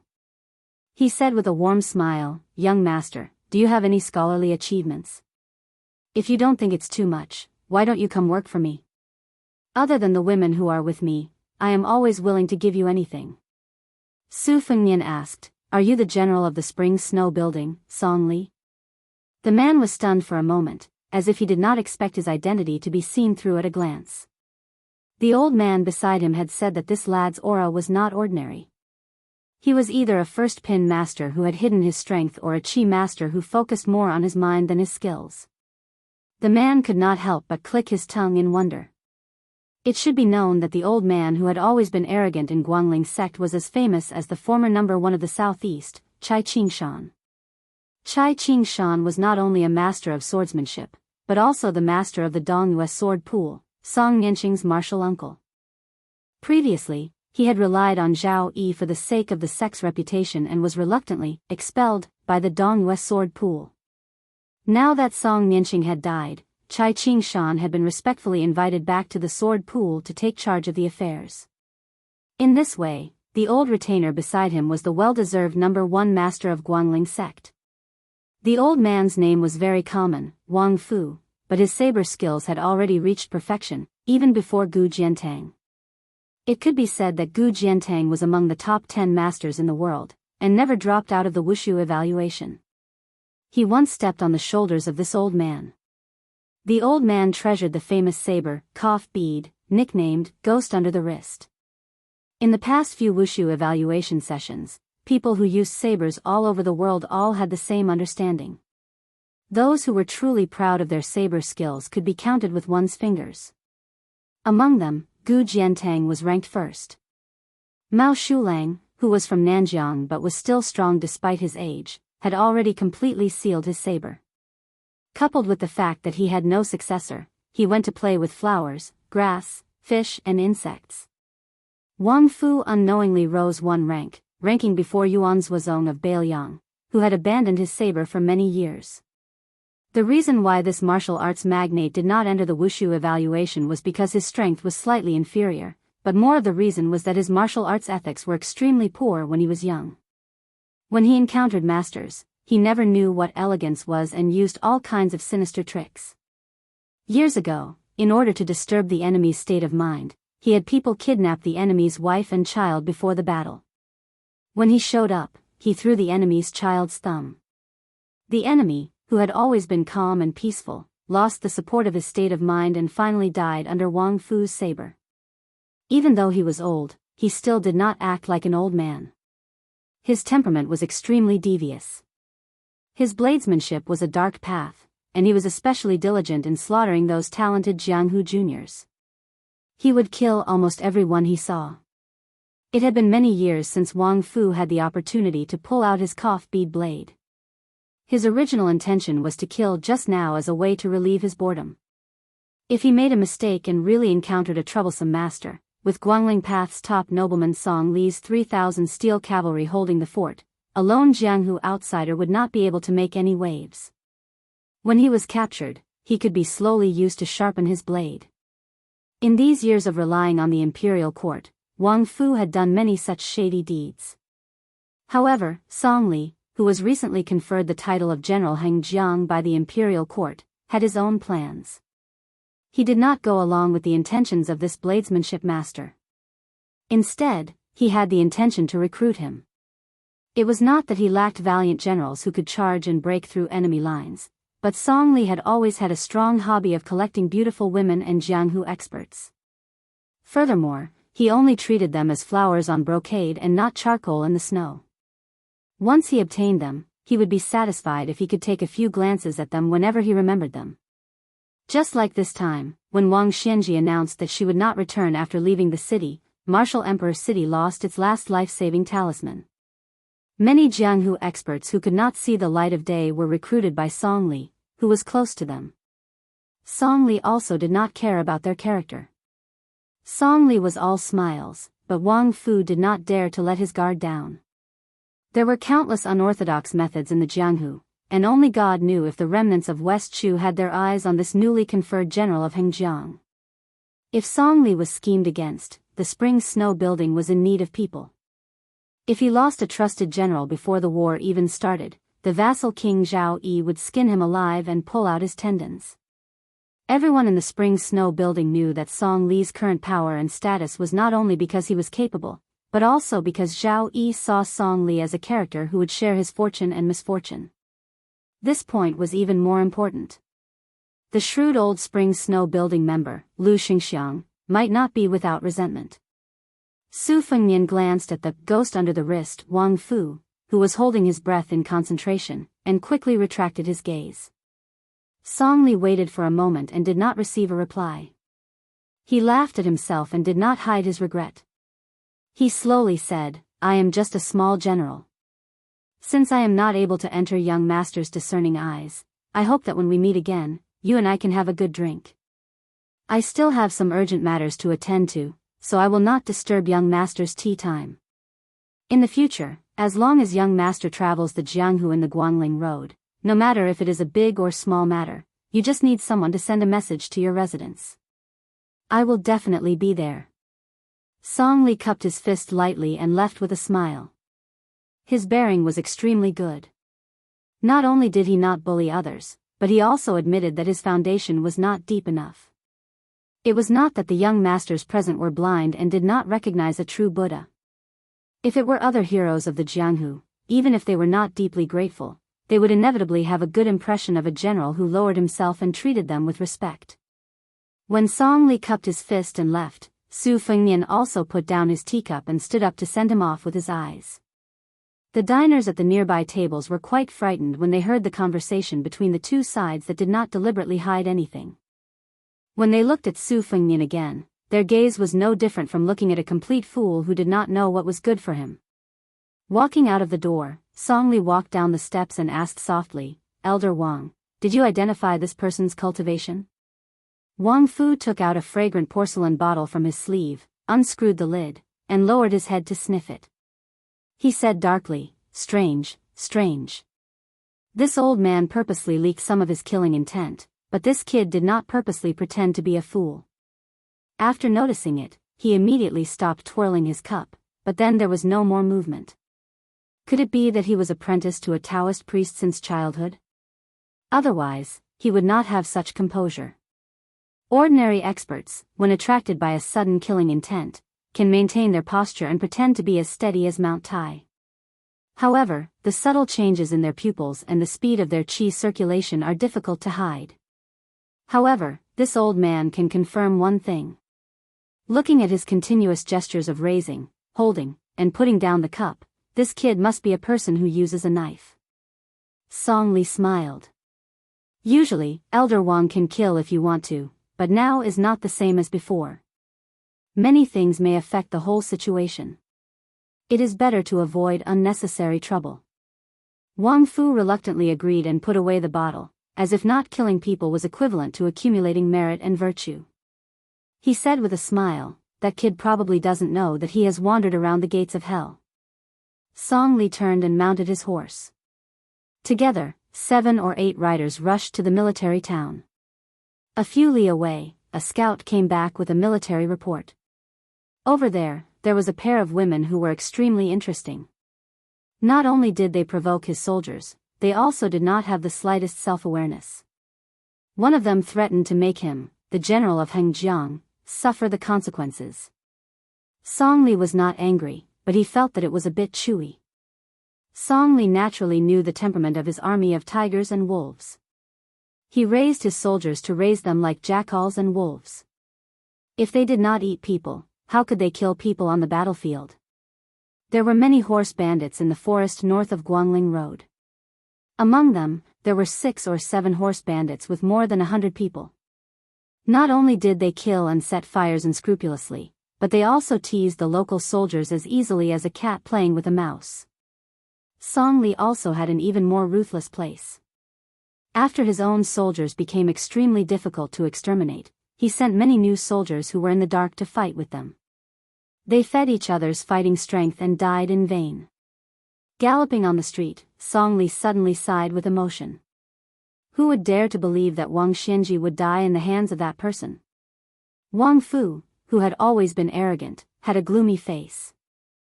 If someone did not recognize Lu Huang who was carrying old monster Wang's corpse, no one would believe it.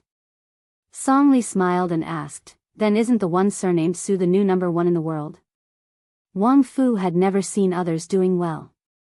He sneered and said, even if that young vassal king could survive, half of his life would be gone. Every year, he would have to consume several furnaces of Wudong's elixirs to keep his life. How could he be the number 1 in the world? From this old man's point of view, Wang Xianji is most likely dead. In fact, it was Biyao who sent out all of its elites and some unknown hidden death soldiers that luckily killed Wang Xianji. Song Li smiled indifferently and did not comment. Chapter 1123. At the inn, Su Fengnian returned to his room. Since he had nothing to do, he let the 9 flying swords fly out of his sleeves. Not only did he not use his qi to control the swords, he did not even have the slightest confidence in them. This was a mysterious phrase that often appeared in the Wu family's sword tomb.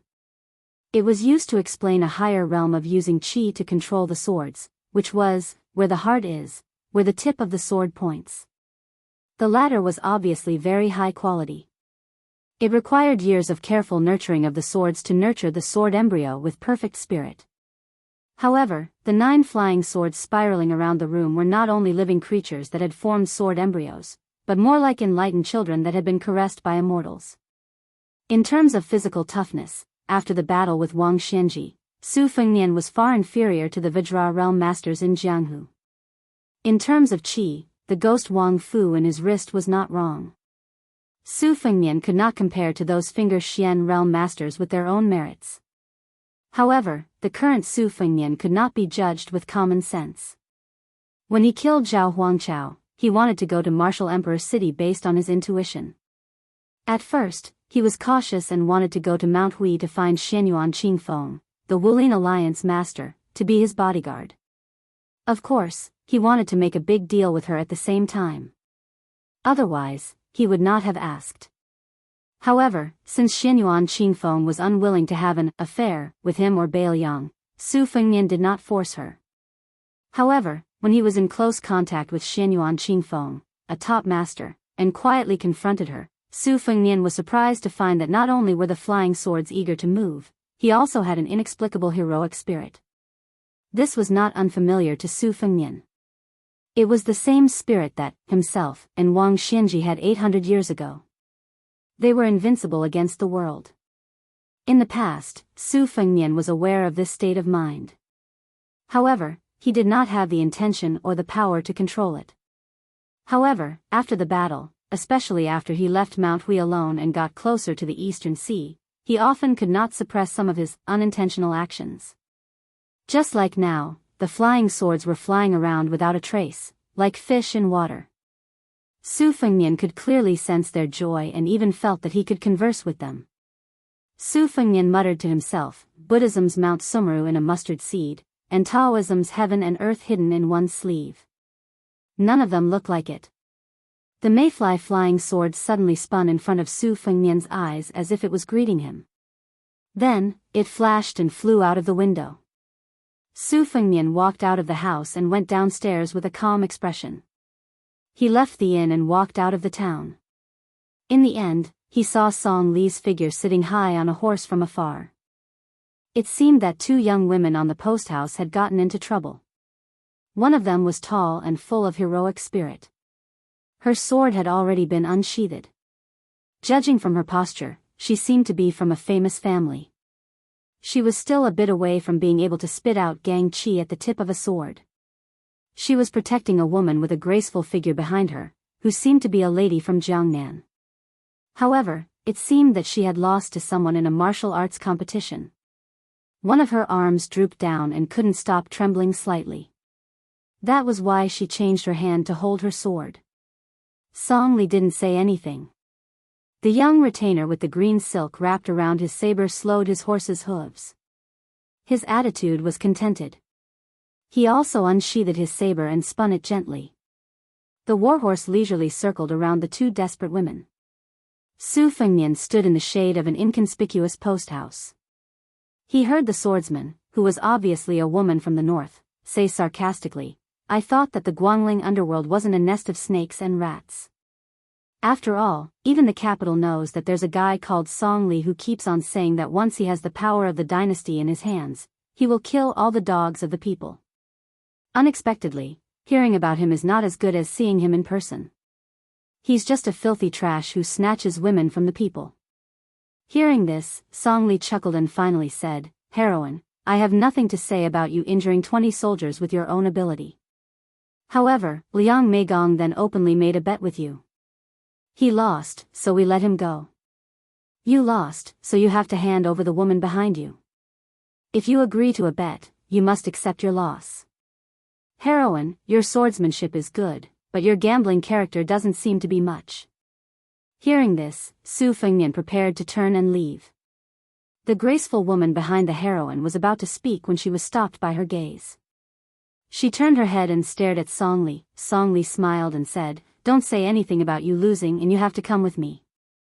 You and I both know that as long as you don't protect me, the woman behind you won't be able to walk more than 3 li in the current world. I am not a good person, but I am an honest person. I can make it clear to the two ladies that as long as she passes through the Song family's gate, I will let her go. I won't touch a single strand of her hair. However, I have to say the ugly words first.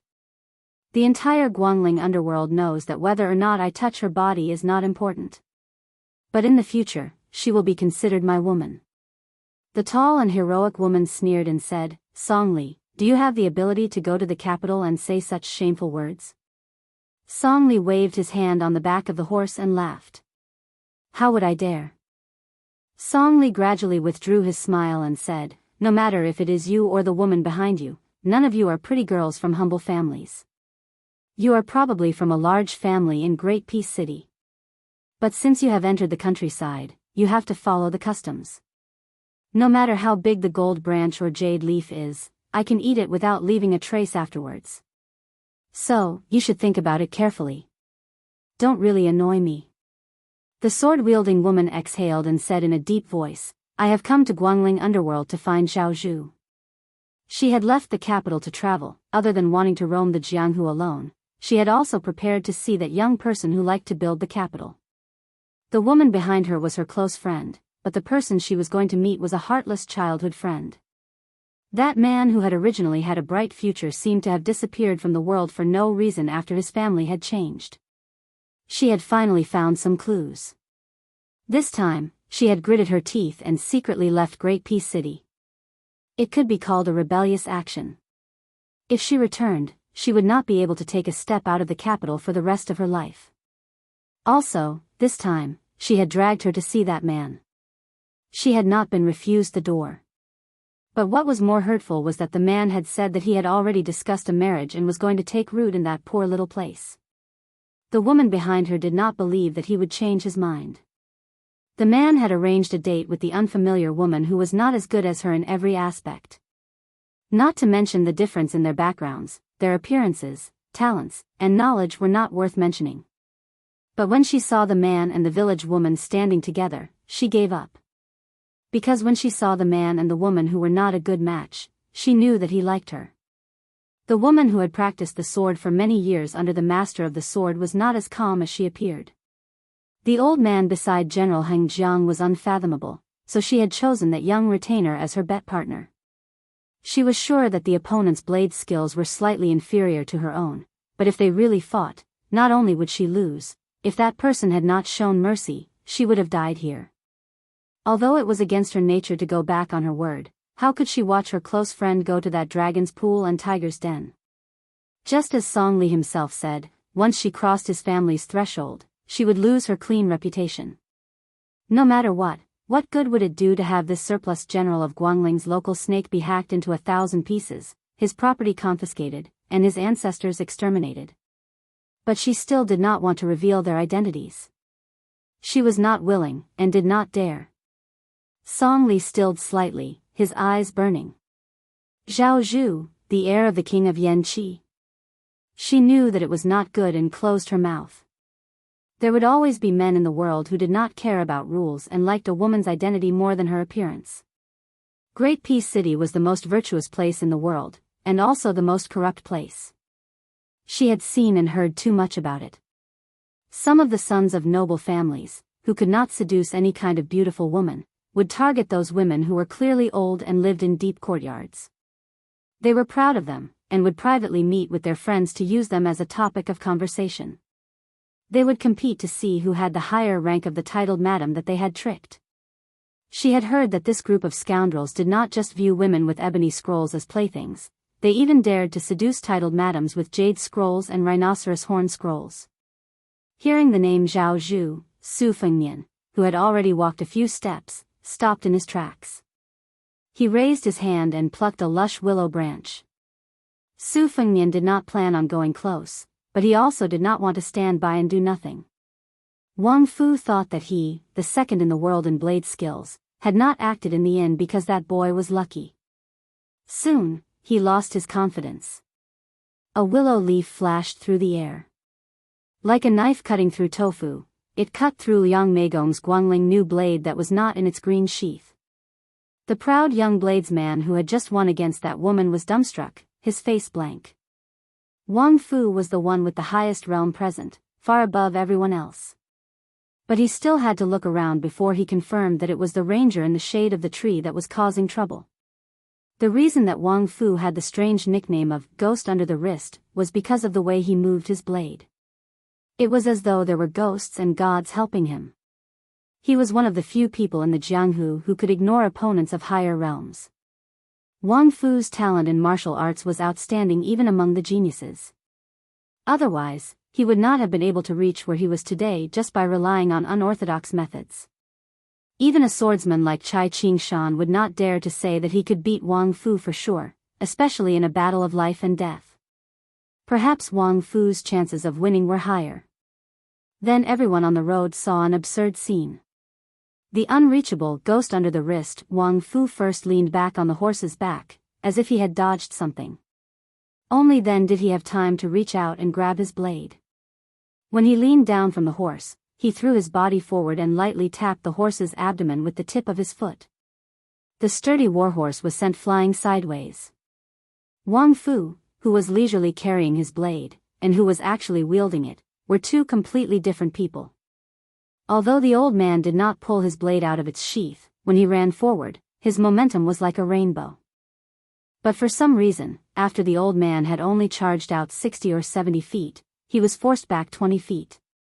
Then he continued to run with one hand on his blade, his head lowered and his waist bent.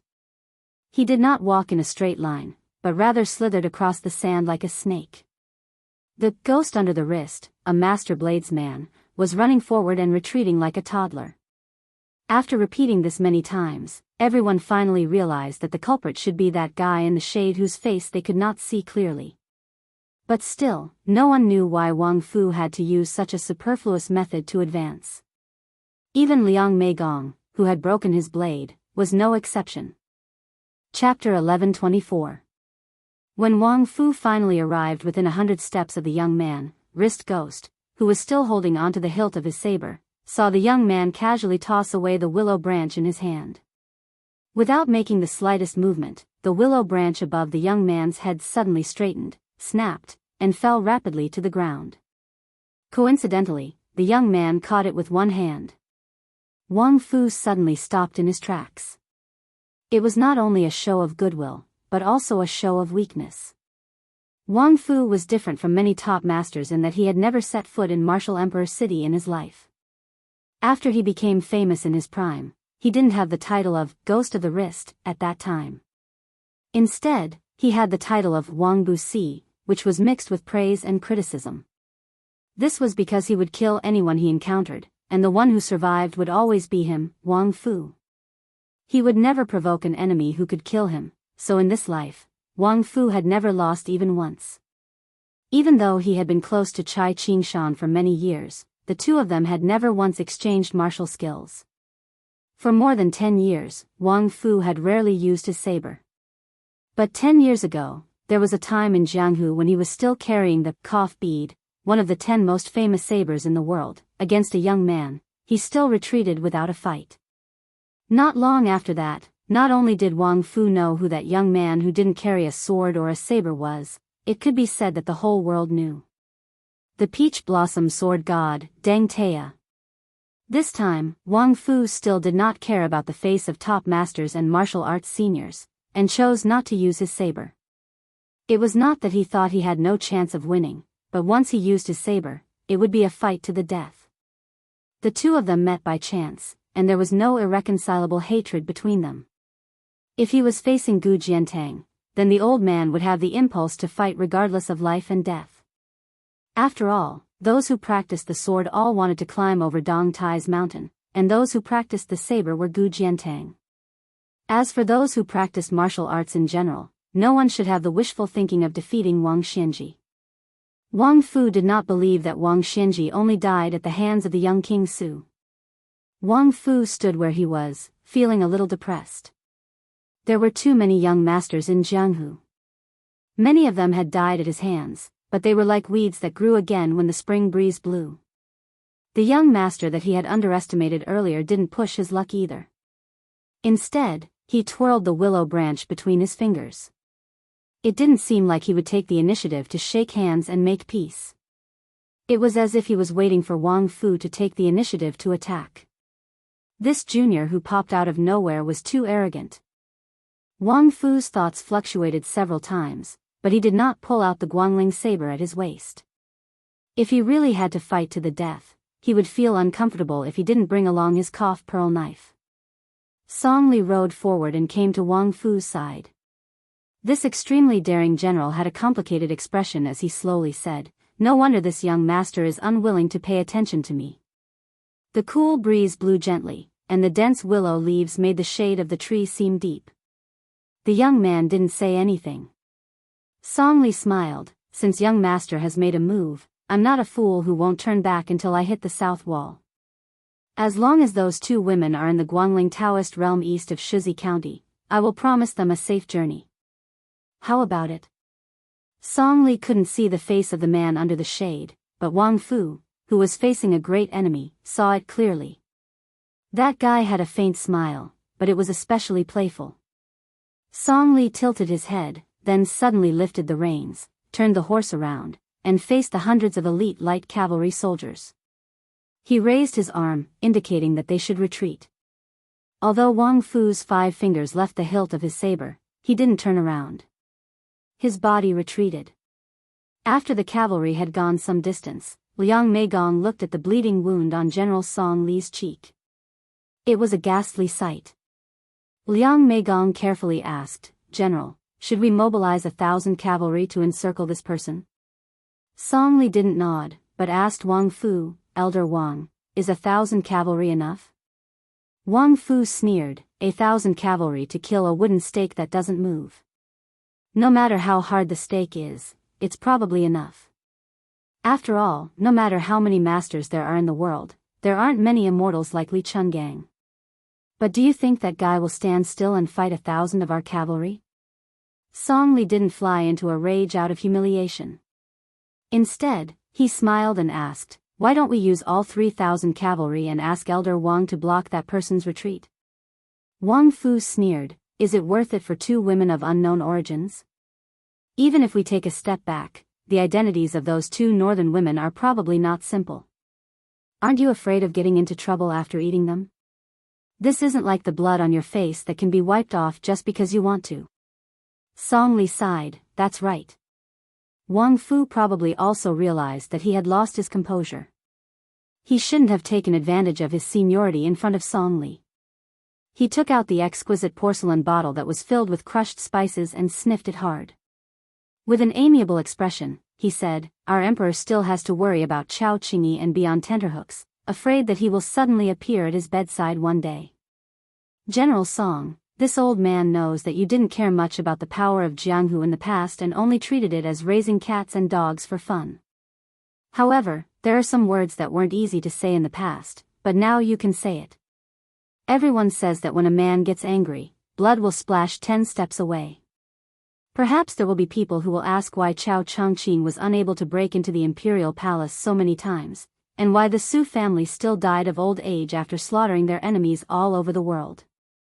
This wasn't because the masters of Jianghu were useless, but because Great Peace City not only had Han Diaosi and Lu Haoshi, but now there was a large group of gatekeepers led by the Wu family's sword tomb. Beiliang was no exception. Su Yanbing, Yuan Zhuozong, which one of them wasn't a match for 10,000 people? In the end, it's a matter of whose virtue is 1 foot high and whose devil is 10 feet high. In these 20 years, there have been too many masters who didn't follow the rules and didn't cherish their lives. They all died, not at the hands of armored soldiers, but at the hands of other masters. Speaking of this, Wang Fu, who was under his wrist, joked, "Does General Song want this old man to be like a concubine servant girl, guarding your room day and night? Even if this old man is willing, General Song's wives won't be." Song Li gently pressed his thumb on the wound and smiled. Chapter 1125. At his side was the young woman who was traveling with him. It was only because of her pair of limpid eyes that Song Li had taken a liking to her that she was exempted from the gold and silver that her family needed to pass through the border. She was nothing more than a concubine's daughter, so it was the same as being sold for a high price of several tens of thousands of taels of silver. Moreover, she was able to establish a relationship with Song Li, a popular figure in Guangling Path. It wasn't just the landowning household that was secretly delighted, even the woman was happy inside. Normally, when marrying, one had to pay particular attention to matching social status. How could she have the extravagant hopes of marrying a Hengjiang general conferred by the imperial court? Song Li turned his head, staring at the woman whose name he still didn't know. With a smile, he said, "If you look at this general's wound one more time, I'm going to cut out your eyes."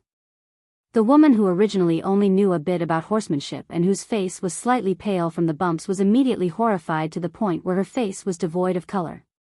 The pair of women on the post-house road could be considered to have seen a glimmer of hope at the end of the tunnel. However, when they wanted to go up and express their thanks, that righteous man had already disappeared without a trace in the blink of an eye. The timid woman clutched her chest, breathing heavily. With a wave of lingering fear, she said, "Gaoxia, why don't we return to the capital?" The tall woman who returned her sword to its scabbard said quietly, "After we meet Zhao Zhu, I'll send you back." Only upon closer inspection would one realize that she actually had a pair of jade green eyes. Purple beard, blue eyes. Grand Secretary Zhang. The woman didn't have any facial hair, but her jade eyes were similar. She was also someone from the capital, so her identity wasn't hard to guess. She was Zhang Julu's daughter, Zhang Gaoxia. Meanwhile, the woman at Zhang Gaoxia's side was a genuine relative of the imperial family, the most noble woman under the heavens. She admired that Song family's young phoenix, and Zhang Gaoxia just happened to want to roam the Jianghu, which was why she snuck out from Great Peace City. During the initial stages of their journey south, it was generally like a spring outing. Occasionally, there were disturbances, but they were all dealt with by Zhang Gaoxia's sword arts. Before they entered Guangling Path, they even made a trip to Martial Emperor City to watch the excitement. Because after Wang Xianji left the city, Yu Groom's building, Huang Linya, and the other disciples also abandoned the city and roamed far away. Without anyone to suppress the experts in the city, at first, they didn't dare act rashly. However, when it was confirmed that Martial Emperor City had indeed become an ownerless land, there were people who began to stir up trouble. However, soon after, a cavalry army was stationed outside the city. Only then did things calm down a bit. However, the inner city walls filled with weapons suffered a calamity. Even with the Wang family's old servant watching over them, there were still a few famed swords and blades missing every day. However, for the time being, not a single weapon inserted on the walls had been stolen. Zhang Gaoxia had brought her to the Martial Emperor City to relax, but also because she had to personally see the divine weapons on the wall. She practiced the sword, so she stood at the foot of the wall and observed for a full 2 hours, searching for those legendary ancient swords. On the top of the wall, there was the great sword of the Yellow Cottage, the thin sword of the Moth Fish, the sword of the Dongyue Sword Pool, the sword of Thrushimai that was hung by a pair of immortal couples 300 years ago, and the extremely inauspicious Break with June. There was also the strange, half-shoulder small-pointed, sword of the Guanyin sect of the Southern Sea, and the swords of the 2 sword crowns of the Wu family sword tomb, seriousness, and reassurance. There were too many to count. If it were not for the fact that her close friend found it boring, Zhang Gaoxia could have stayed at the foot of the wall for a day and a night. Each sword represented a peerless swordsman and a shocking defeat. The woman asked curiously, "Gaoxia, who was that warrior? Did you recognize him? Did you see him clearly?" Zhang Gaoxia shook her head regretfully. "No." The woman sighed.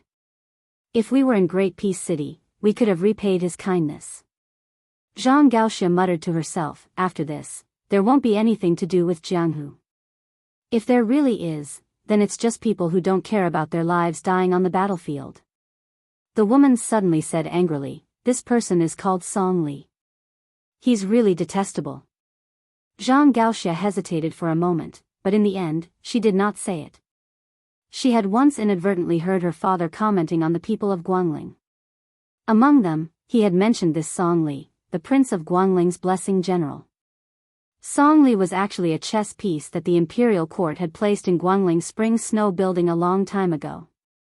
But hearing her father's tone, Zhao Yi had also sensed this in the past 2 years, but still did not shed all pretense of cordiality. On the contrary, he valued this person more and more. If he wanted money, food, soldiers, and horses, he would give them all to him without hesitation. However, Song Li did not listen to Zhang Lu's orders. Even Gu Jintang's Gu Lu, which only existed in name now, had not been able to order Song Li around in the past. Zhang Gaoxia privately speculated that this Song Li should be called Zhao Li. His backers might be the most powerful elders of the imperial house. These old men who had followed the previous emperor to the north and south and lived a life of war had been silent for too many years. Zhang Gaoxia's father, the Grand Secretary, had once revealed heavenly secrets to his daughter.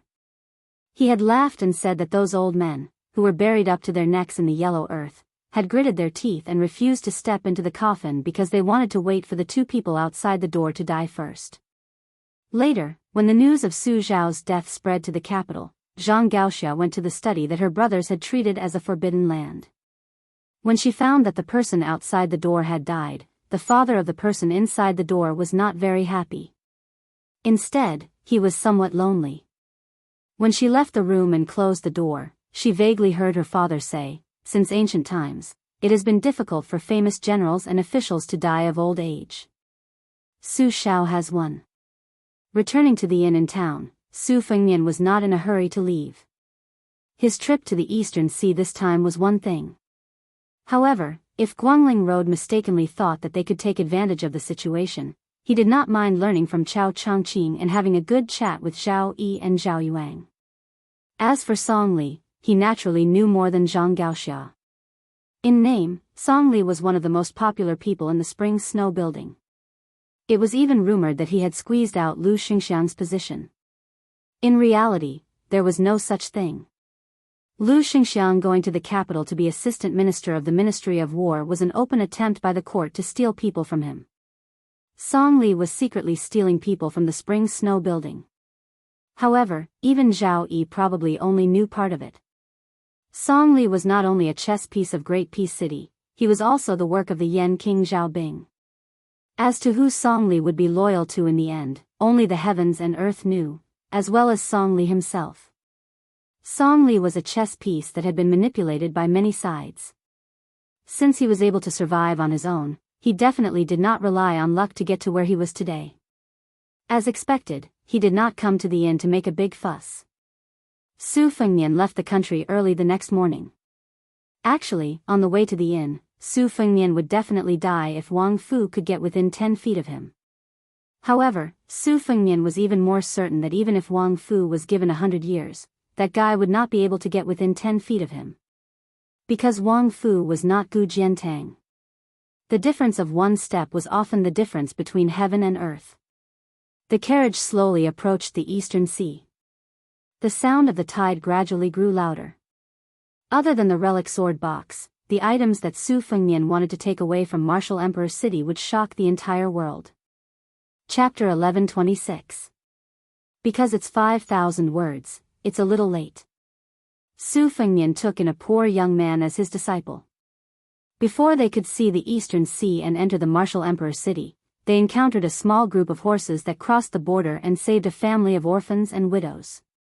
Among them, there was a young man who didn't know the immensity of heaven and earth. He didn't know the immensity of heaven and earth, but he insisted on sticking his head out and almost got stabbed to death by the horse bandits. Su Fengnian casually saved the young man and continued to drive towards the Martial Emperor City. The young man's temperament was lively and lively. For some reason, he set his eyes on Su Fengnian. He probably thought that Su Fengnian was a hero who roamed the Jianghu. He followed the carriage for a few days like a sticky candy. During the run, he couldn't bear to wear out his boots, so he simply took them off and tied them to his belt. The young man's leg strength was not bad. In addition, Su Fengnian's carriage was not in a hurry. It traveled and stopped from time to time. Even if he was left far behind for a short while, the young man would always be able to catch up. Su Fengnian lit a bonfire at the seaside that night. The exhausted young man didn't dare to come near and curled up in a corner to sleep. When the young man woke up the next morning, he found himself lying in the carriage. He carefully lifted the curtain and sat cross-legged against the carriage wall. For a moment, he didn't know how to address that young master. He was hesitating whether he should call him hero or mister. It was that young master who took the initiative to ask. After asking 2 questions, the young man shook his head desperately. The third question made the young man even more confused. The young man asked if he wanted to be his disciple. The young man didn't nod his head. He just blushed and said shyly that he couldn't afford the monetary gift.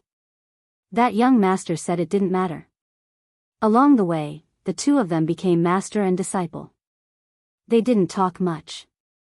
The young man was called Wang Sheng. He was born and raised by a fisherman's family by the sea. His parents died while fishing at sea.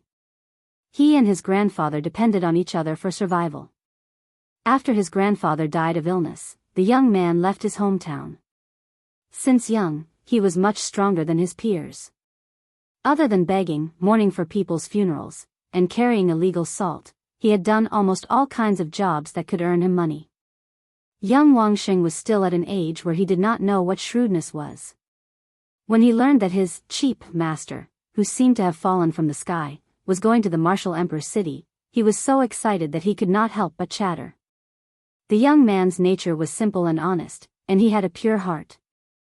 Although he couldn't tell the depth of a person's character, he was more accurate in distinguishing between good and bad. After spending a few days with his master, he knew that his master was a person who was easy to talk to. He respected him far more than he feared him. However, to the young man's regret, this young master, who seemed to be more beautiful than a woman, did not like to chat. Most of the time, he was talking to himself and answering his own questions. After emptying his stomach of the anecdotes of Jianghu, he could only talk about the old sayings he heard from his elders and neighbors. Fortunately, his master, who had lost his peace, did not argue with him. He taught him a set of obscure incantations and soft fist techniques.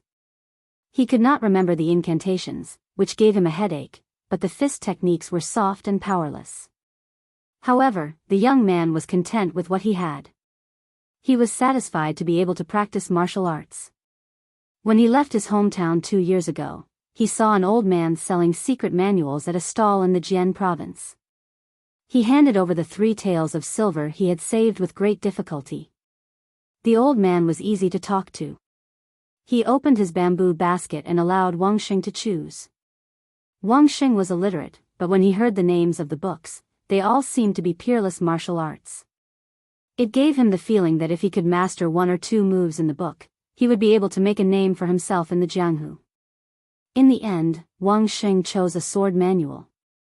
The inexperienced young man did not know much about worldly affairs, but after all, he was not a fool.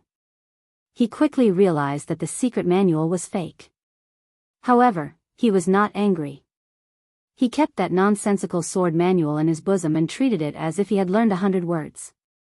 It was only a day's journey away from the martial emperor's city. The sea breeze came and went, easily dispersing the heat of the early summer. The young Wang Xing grew up by the sea, so he did not feel that the sea breeze was slightly fishy. He only felt that it was familiar and comfortable. It was probably because he had left his hometown for a few years and remembered his deceased relatives. Wang Xing fell silent. The reason why Su Fengnian did not talk to this disciple was not because he regretted accepting his first disciple or despised him for his mediocre aptitude. It was because he did not know whether to laugh or cry. After interacting with him, he realized that this sturdy young man was actually a girl. What was strange was that her chi flow and pulse did not seem like a girl's at all. In Buddhism, women could not become Buddhas. In Taoism, female Taoists were also very rare.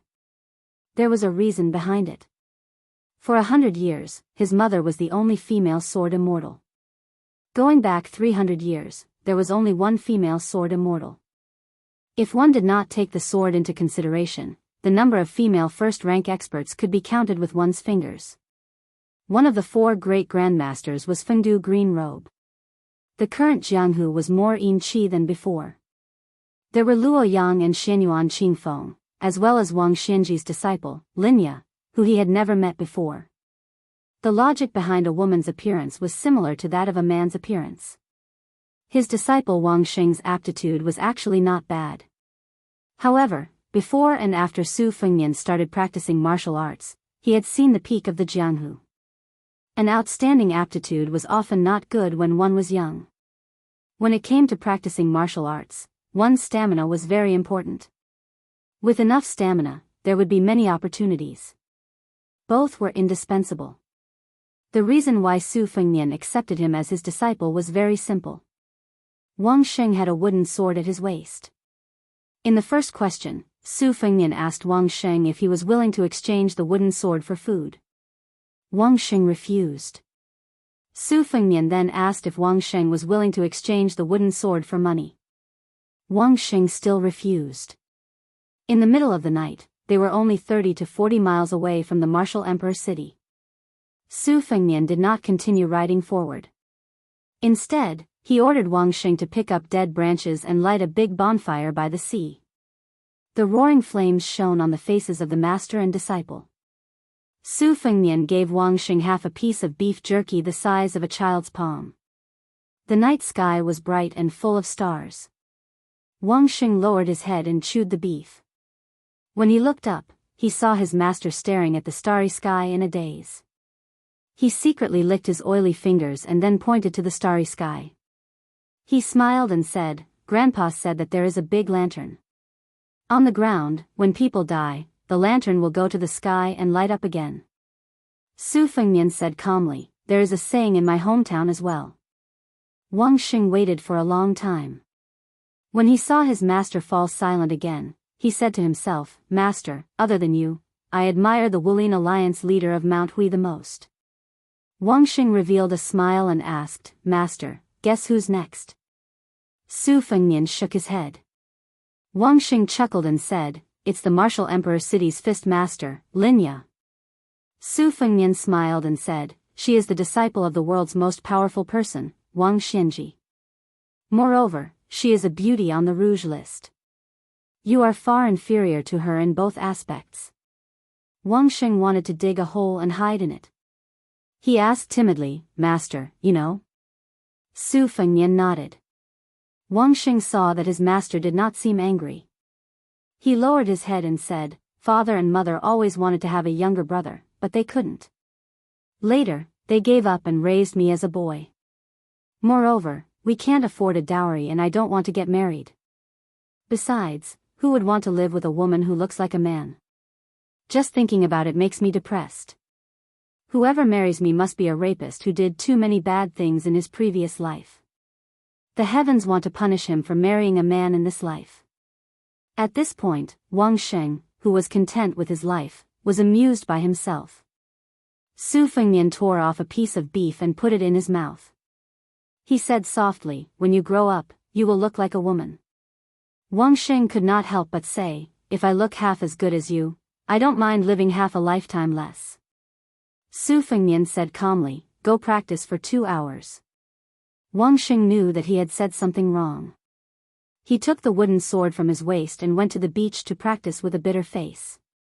He obediently practiced 6 times, but there were many mistakes and he often forgot the routine.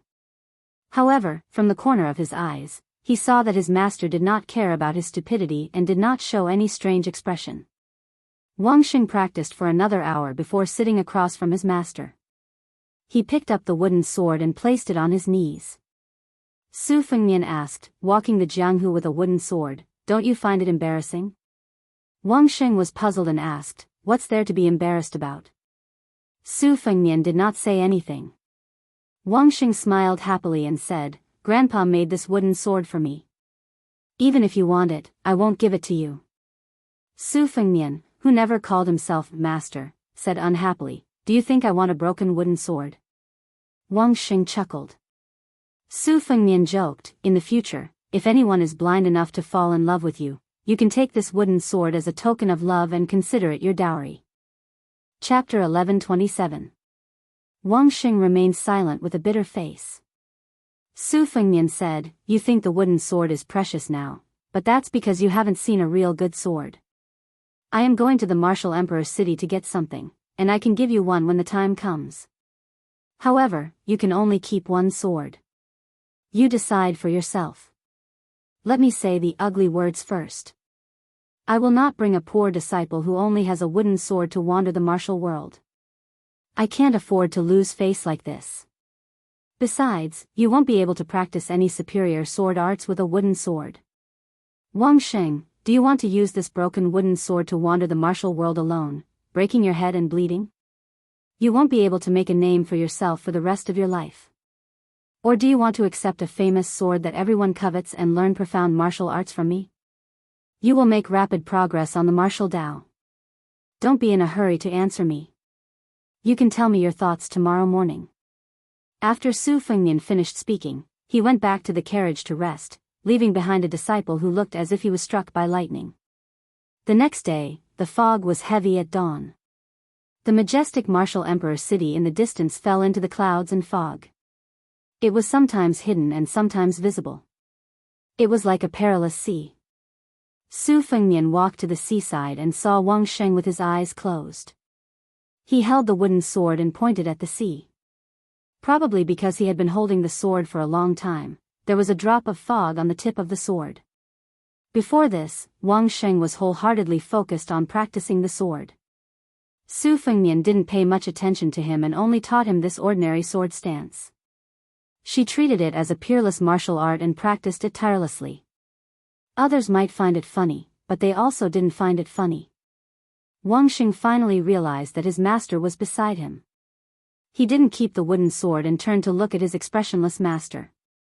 Suddenly, tears rolled down from his eyes. He choked with sobs and said, "Master." When a child met a threshold that they couldn't cross, they would naturally plead to their elders. Su Fengnian said coldly, "Let go of the sword." Wang Sheng's expression was bleak. "Master, I really want to practice the sword. I want to use the wooden sword to make a name for myself. Because grandfather said that there are people in the martial world who use wooden swords to make a name for themselves. In the future, I will definitely follow master and practice martial arts well." Su Fengnian sneered and said, "There is no such thing as having the best of both worlds. You can't even throw away a broken wooden sword. How can you pick up those good things that everyone covets? 10,000 taels of gold, Jianghu reputation, ranking in the Wushu evaluation, founding a sect. Which one of them is not more precious than your wooden sword? So what if the wooden sword is your grandfather's legacy?" In the Jianghu, there were many newbies who would not hesitate to lose their family's fortune, disown their parents, kill their masters, and offer their wives to others, not to mention their family's fortune. You're so inflexible and don't know how to beat around the bush, yet you still want to practice the sword? Towards the end, Wang Sheng could clearly feel his master's stern tone. Although he hadn't known his master for long, he knew that his master had always been gentle and respectful, someone who could make him feel close to her. She didn't know why, but she knew that she had missed out on this master in this lifetime. She didn't need to think about the Jianghu anymore. Her arms trembled, and she turned her head away from this master. As if in a fit of pique, she softly sobbed and said, "Master, I don't want to practice martial arts anymore." Wang Sheng put away the wooden sword and placed it at her waist. She knelt down and kowtowed 3 times to this master whom she had only known for a few days. When she knelt down and put away the sword, Su Fengnian extended a finger and stopped the droplet of fog that had fallen from the tip of the sword. Su Fengnian looked at the droplet of fog that did not disperse and said softly, "I also practice the sword, but I always feel that I can't compare to many senior swordsmen. For example, Li Chuangong's swordsmanship, Dong Tai's swordsmanship, and Wang Xiaoping's talisman sword." Su Fengnian smiled and said, "But the ones I feel the most sorry for are not them. It's the one called Old Huang and the one nicknamed Wen Busheng." Su Fengnian continued, "I've always felt that too many smart and calculative people, no matter how talented they are, no matter how good their swordsmanship is, no matter how expensive the swords in their hands are, they can't be considered true swordsmen." Wang Sheng stood up, not knowing what to do. She did not understand what this man who was probably no longer her master was talking about. Su Fengnian flicked his fingers slightly, then stretched out his hand and placed it on Wang Sheng's head. He rubbed it and smiled warmly. "These people are all master's seniors and old acquaintances. They have given up many things, especially the last ranger who carried a wooden sword like you. He happened to have the same things you want and the same things you don't want." Su Fengnian took a step back and said in a deep voice, "Su Fengnian of Biyao, accept Princess Hohat as my disciple today." Wang Sheng was dumbfounded. Su Fengnian said indifferently, "Take the things that Wenhua gave up back then." Wang Sheng was still confused, but at least she knew that her master was still her master. That was enough. As for the names that her master mentioned that she had never heard of before, she didn't think too much about it. She just thought that her master was bragging. The master and disciple headed to Martial Emperor City. "Master, you're not angry with me anymore?" "Yes." "Master, I've heard of the Peach Blossom Sword God and the Wudang Sword Maniac. They are both sword immortal level experts. But who are the others? You will know in the future." "Master, I don't know if I should say something." "Then don't say it." Master, I can't hold it in." "Don't be angry if I say it. Although you are definitely an expert, aren't you bragging too much? Do you really know those 2 immortals? Could it be that you have seen them from afar? Master, it's okay. I feel that you are the strongest expert in the world. Master, I heard that there are many experts in Biyao. General Yuan who uses a saber, General Su who uses a spear, and the new king of Shu who has left Biyao. Have you seen him from afar? Oh right, there is also the young king of Biyao. He is even more amazing. Alas, he is a vassal. I think you have never seen him before. Master, I see that you don't have a saber or sword with you. Are you going to Martial Emperor City to buy a suitable weapon to travel the world? The master and disciple were mostly disciples. Wang Sheng was nagging to himself. The horse hooves and the carriage moved slowly. Finally, they arrived outside Martial Emperor City. The fog outside the city was getting thinner. However, the hundreds of world-famous weapons on the wall were mostly covered in fog. The fog dripped onto the corners of the wall, making the wall stains very deep. The carriage stopped outside the city. Su Fengnian finally spoke to his disciple who was sitting outside the carriage with his legs crossed. Lift the curtain. Remember not to block the door of the carriage. Wang Xing didn't know why, but he did as he was told. He lifted the curtain and squatted at the side.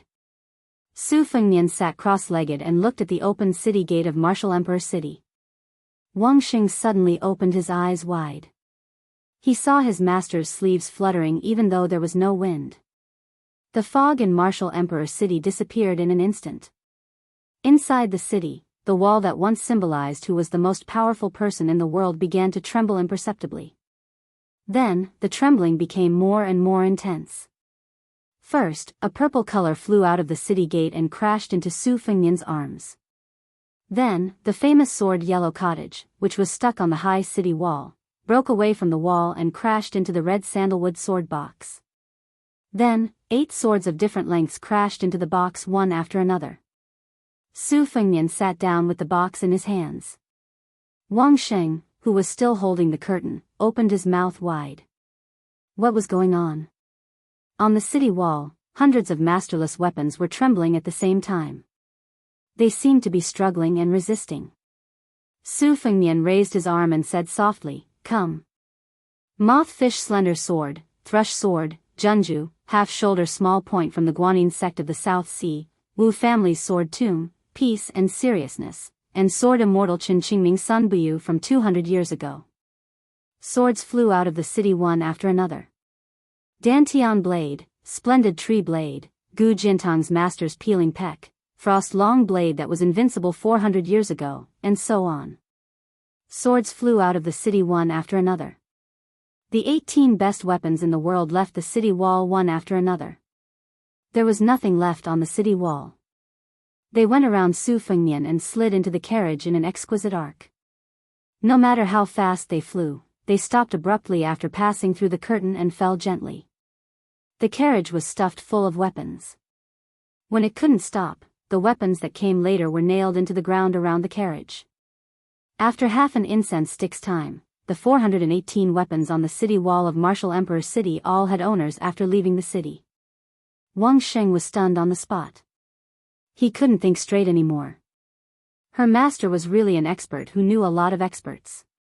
Su Fengnian, at this moment, was like the Jianghu in his hands. The new martial emperor of the Jianghu, the new invincible. At this moment, the Martial Emperor City, which had just received the shocking news of the city lord's death in Biyao, finally believed that the young vassal king had indeed defeated Wang Xianji.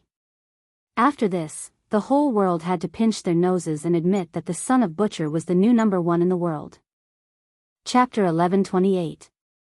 Wang Xing swallowed his saliva and pointed in the direction of the city wall. He said with a trembling voice, "Master, there are so many people here." Su Fengnian, who was hugging the red sandalwood sword box, asked with a smile, "Are you scared?" Wang Xing muttered with a bitter face, "How can I not be scared?" Su Fengnian said softly, "This time, we don't have to run away in a hurry." Outside Martial Emperor City, the city wall was packed with Jianghu masters. Most of them had been hiding for many years.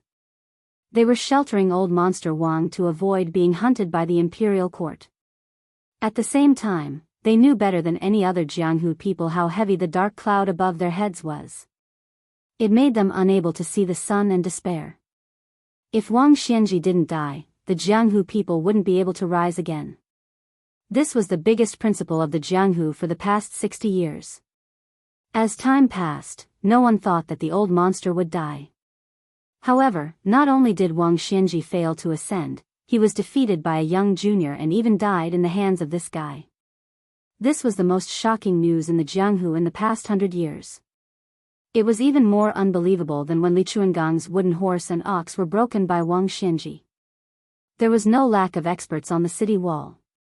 If any of them were to be thrown into the Jianghu, even if they hadn't used their name for many years, as long as they returned to the Jianghu, those sects with good memories would take the initiative to avoid them. These genuine experts coveted the weapons on the wall even more than those embroidered pillows. After Wang Xianji left the city, many people heard the news and secretly snuck into the martial emperor city. When the news of Wang Xianji's death spread throughout the world overnight, more people rushed to the Eastern Sea. No one would wake up early if there were no benefits. Naturally, they were after the divine weapons of their dreams. They formed their own groups and wanted to rely on each other in the upcoming turmoil. They wanted to live and get a share of the loot instead of dying in the chaotic battle. Originally, as long as any of Wang Xianji's disciples remained in the city, no one would dare to be so impatient. However, the current martial emperor city was like a flourishing clan that suddenly lost all its males. All that was left was a house full of helpless young beauties. They were of different shapes and sizes. No matter how picky a man was, as long as he barged into the house and acted fast enough, he would be able to win over the beauties. In the end, a guy suddenly appeared out of nowhere and took all the women. Not only did he not let go of the family's wives and concubines, he did not even leave behind a single servant girl. How could the hungry men who were painstakingly leaning on the wall to look at the beautiful spring scenery behind the wall endure this? Everyone on the city wall was ready to make a move, eyeing covetously. However, no one was willing to take the lead in the beginning. This was what it meant to sacrifice one's friends rather than oneself. However, they were afraid that no one would make a move. By the time that guy turned around and left, no one had the courage to stop him. Finally, a man jumped down from the city wall with an unsheathed long and narrow saber in his hand. With a resplendent radiance, he shouted, "Yen Mountain's king of killing crossbow, please enlighten me." Once someone left the city wall, more than a dozen famous experts were not willing to be left behind. For a moment, the voices of people announcing themselves rose and fell one after another. Fangshan County's Ink Sword Zhou Mu, please enlighten me. Jian Province's pipa player Su Wangfeng, please enlighten me. Southern Border's thousand-hand Guanyin Fong Baigu, here.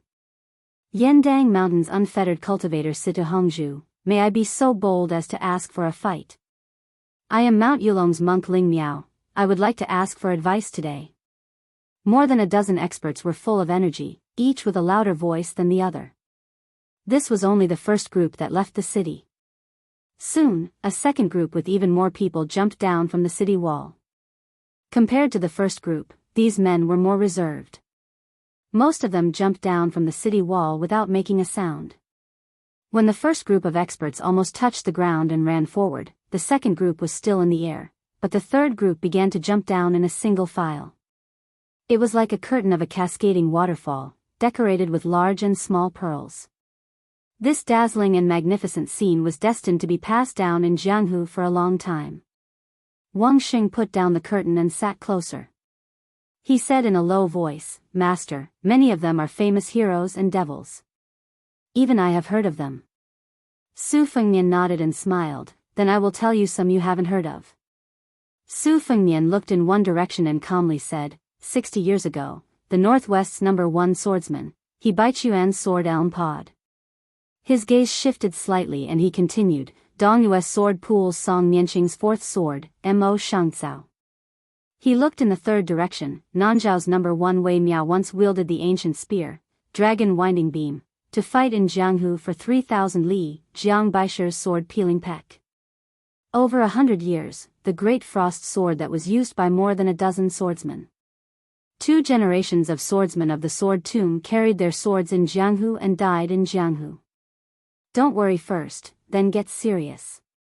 Su Fengnian calmly said the names and origins of more than a dozen weapons as if he were counting soldiers on the battlefield. Every time he said one, a weapon would either fly out of the carriage or rise from the ground. Su Fengnian looked around and smiled without saying anything. Today was an eye-opener for the newborn calf Wang Sheng. He no longer wondered why his master could do such an unprecedented feat if he really wanted a reason. It was very simple, it was his master. Wang Sheng looked at the Jianghu masters rushing over like a tide and quickly reminded his master, they are only 100 feet away. Su Fengnian chuckled and said, I am now a paper frame. But the question is, can they get close enough to dismantle me? Su Fengnian raised his hand and clapped lightly. Chapter 1129. After the applause, not only were there famous weapons such as elm pod, strange grass, big frost, and long saber, there were more than 20 weapons that had been silent for many years. Every weapon was like a spiritual object of the Xian realm. They either flew at a low altitude, fell in an arc, or wandered in an orderly manner. They found an enemy and flew away. None of the first group of more than 10 people were left behind. The rest of the weapons also did not participate. They just leaped over the heads of the masters and went to find the second group of Jianghu people behind. Su Fengnian no longer cared about the outcome of the battle. He turned his head to look at his disciple's slightly tanned face, which was overflowing with light and color. He explained in detail the root of martial arts in the world. Buddhism's mind-binding ape, Taoism's 3 corpses beheading, Confucianism's noble spirit. These are all talking about forging one's body. To put it simply, a person's body is a battlefield. If an ordinary person catches a cold, he or she can get through it by drinking some hot water and recover by himself. Those with weak bodies need medicine and other external items as reinforcements to rush to the battlefield. Otherwise, the body will be defeated like a collapsing mountain. As for how to refine the body, there are countless methods. But in the end, it's still the 6 paths of skin, flesh, tendons, bones, qi, and spirit. Skin, flesh, tendons, and bones are easy to understand. Except for some people who are born with supernatural strength, there is not much difference between ordinary people who practice martial arts. The only difference is qi. There is a saying that one can see the embryo at 3 years old when practicing martial arts. It means that at an early age, there is not much dirt on the child's body. It is easy to cultivate the meridians and aperture acupoints. The meridians are like the path of a person's qi, circulating endlessly. Very few masters can circulate qi for 600 to 700 miles in an instant. The aperture acupoints are a person's own paradise. Ancestor Lu once passed down a saying, go up the mountain and visit the immortals for 60 years, then the treasure mountain is within oneself. Usually, when talking about a person's talent, he is talking about these 2 things. Wang Sheng listened in a daze, but it was not difficult to understand the metaphor of the meridians as roads. He asked in a low voice, Master, I have been to many places in the past few years. Generally, the official roads are winding and difficult to walk on, not to mention those small paths. They are not as laborious as the post-house roads for soldiers and horses. Could it be that the qi of the experts is equivalent to taking the post-house route? Su Fengnian said with gratification, exactly. The roads in the suburbs are divided into 5 levels according to the law. The post roads are undoubtedly the fastest way to transmit information. But when you really enter the room of martial arts, you will know that there are no rules.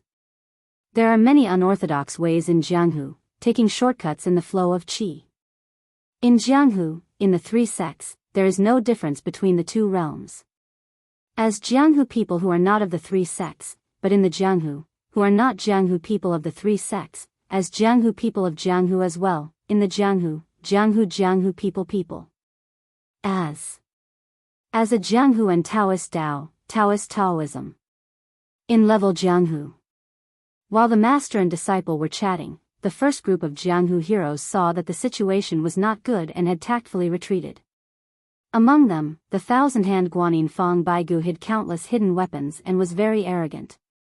He did not expect that just as he threw out a hidden weapon, his neck would be pierced by the peeling peck saber. This strong man from Nanjiang held his neck with both hands and staggered a dozen steps before falling to the ground and dying. A middle-aged swordsman wearing white had even worse luck. He encountered the frost saber, one of the top 10 famous sabers in the world. He turned and ran, but was still pierced in the back by this divine weapon that had not appeared in Jianghu for decades. His entire heart was smashed. He fell to the ground and died on the spot. On the other hand, the ink-soaked sword Zhou Mu was the only swordsman left who could contend with the flying sword Yuing.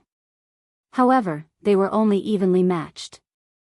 Wang Xing was puzzled. Master, why are the masters so worthless? Each and every one of them is similar to the fake secret manual that I bought with a few taels of silver. Is it because master is too powerful? Su Fengnian did not answer directly. Instead, he said, Wang Xianji once said that even if 9 of the 10 martial arts experts joined forces, he was confident that he could kill all 9 of them.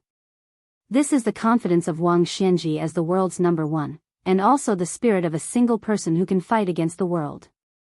Wang Xing said with a fascinated expression, Master, the fist master that I admire, Linya, is also old immortal Wang's disciple. Su Fengnian made a sound of acknowledgement. Someone on the city wall shouted, Let's join forces and kill that brat together. Whoever succeeds will take the lion's share. I don't believe that we can't kill one with a few hundred people. Soon, someone else fanned the flames and agreed, Yes, let's call our friends in the city. With hundreds and thousands of people, we can drown that brat with just a mouthful of saliva. Wang Xing said angrily, Master, these people are too shameless. Su Fengnian smiled. He stood up and put the red sandalwood sword case upright. With one hand on the case and the other raised high, he said in a low voice, Please. After the death of a legendary figure like sheepskin fur who only appeared once every 500 years, who would care about the 2 halves of the wooden horse ox? What about peeling peck, which was once held by Jiang Baisher? What about the 2 sword crowns of the sword tomb? Jianghu had forgotten. Su Fengnian wanted Jianghu to remember them again. After the word please. The 9 swords in the case rushed out first and lined up in front of Su Fengnian in a line. The weapons that had rushed to the top of the martial emperor's city turned back. The weapons in the carriage and around the carriage bloomed with their own brilliance at the same time. 418 weapons, 418 strands of energy. The qi was soaring. Heaven and earth were moved. More than 400 weapons lined up in a line. In front of Su Fengnian and outside the martial emperor's city. There was a line of tide. Who could get close?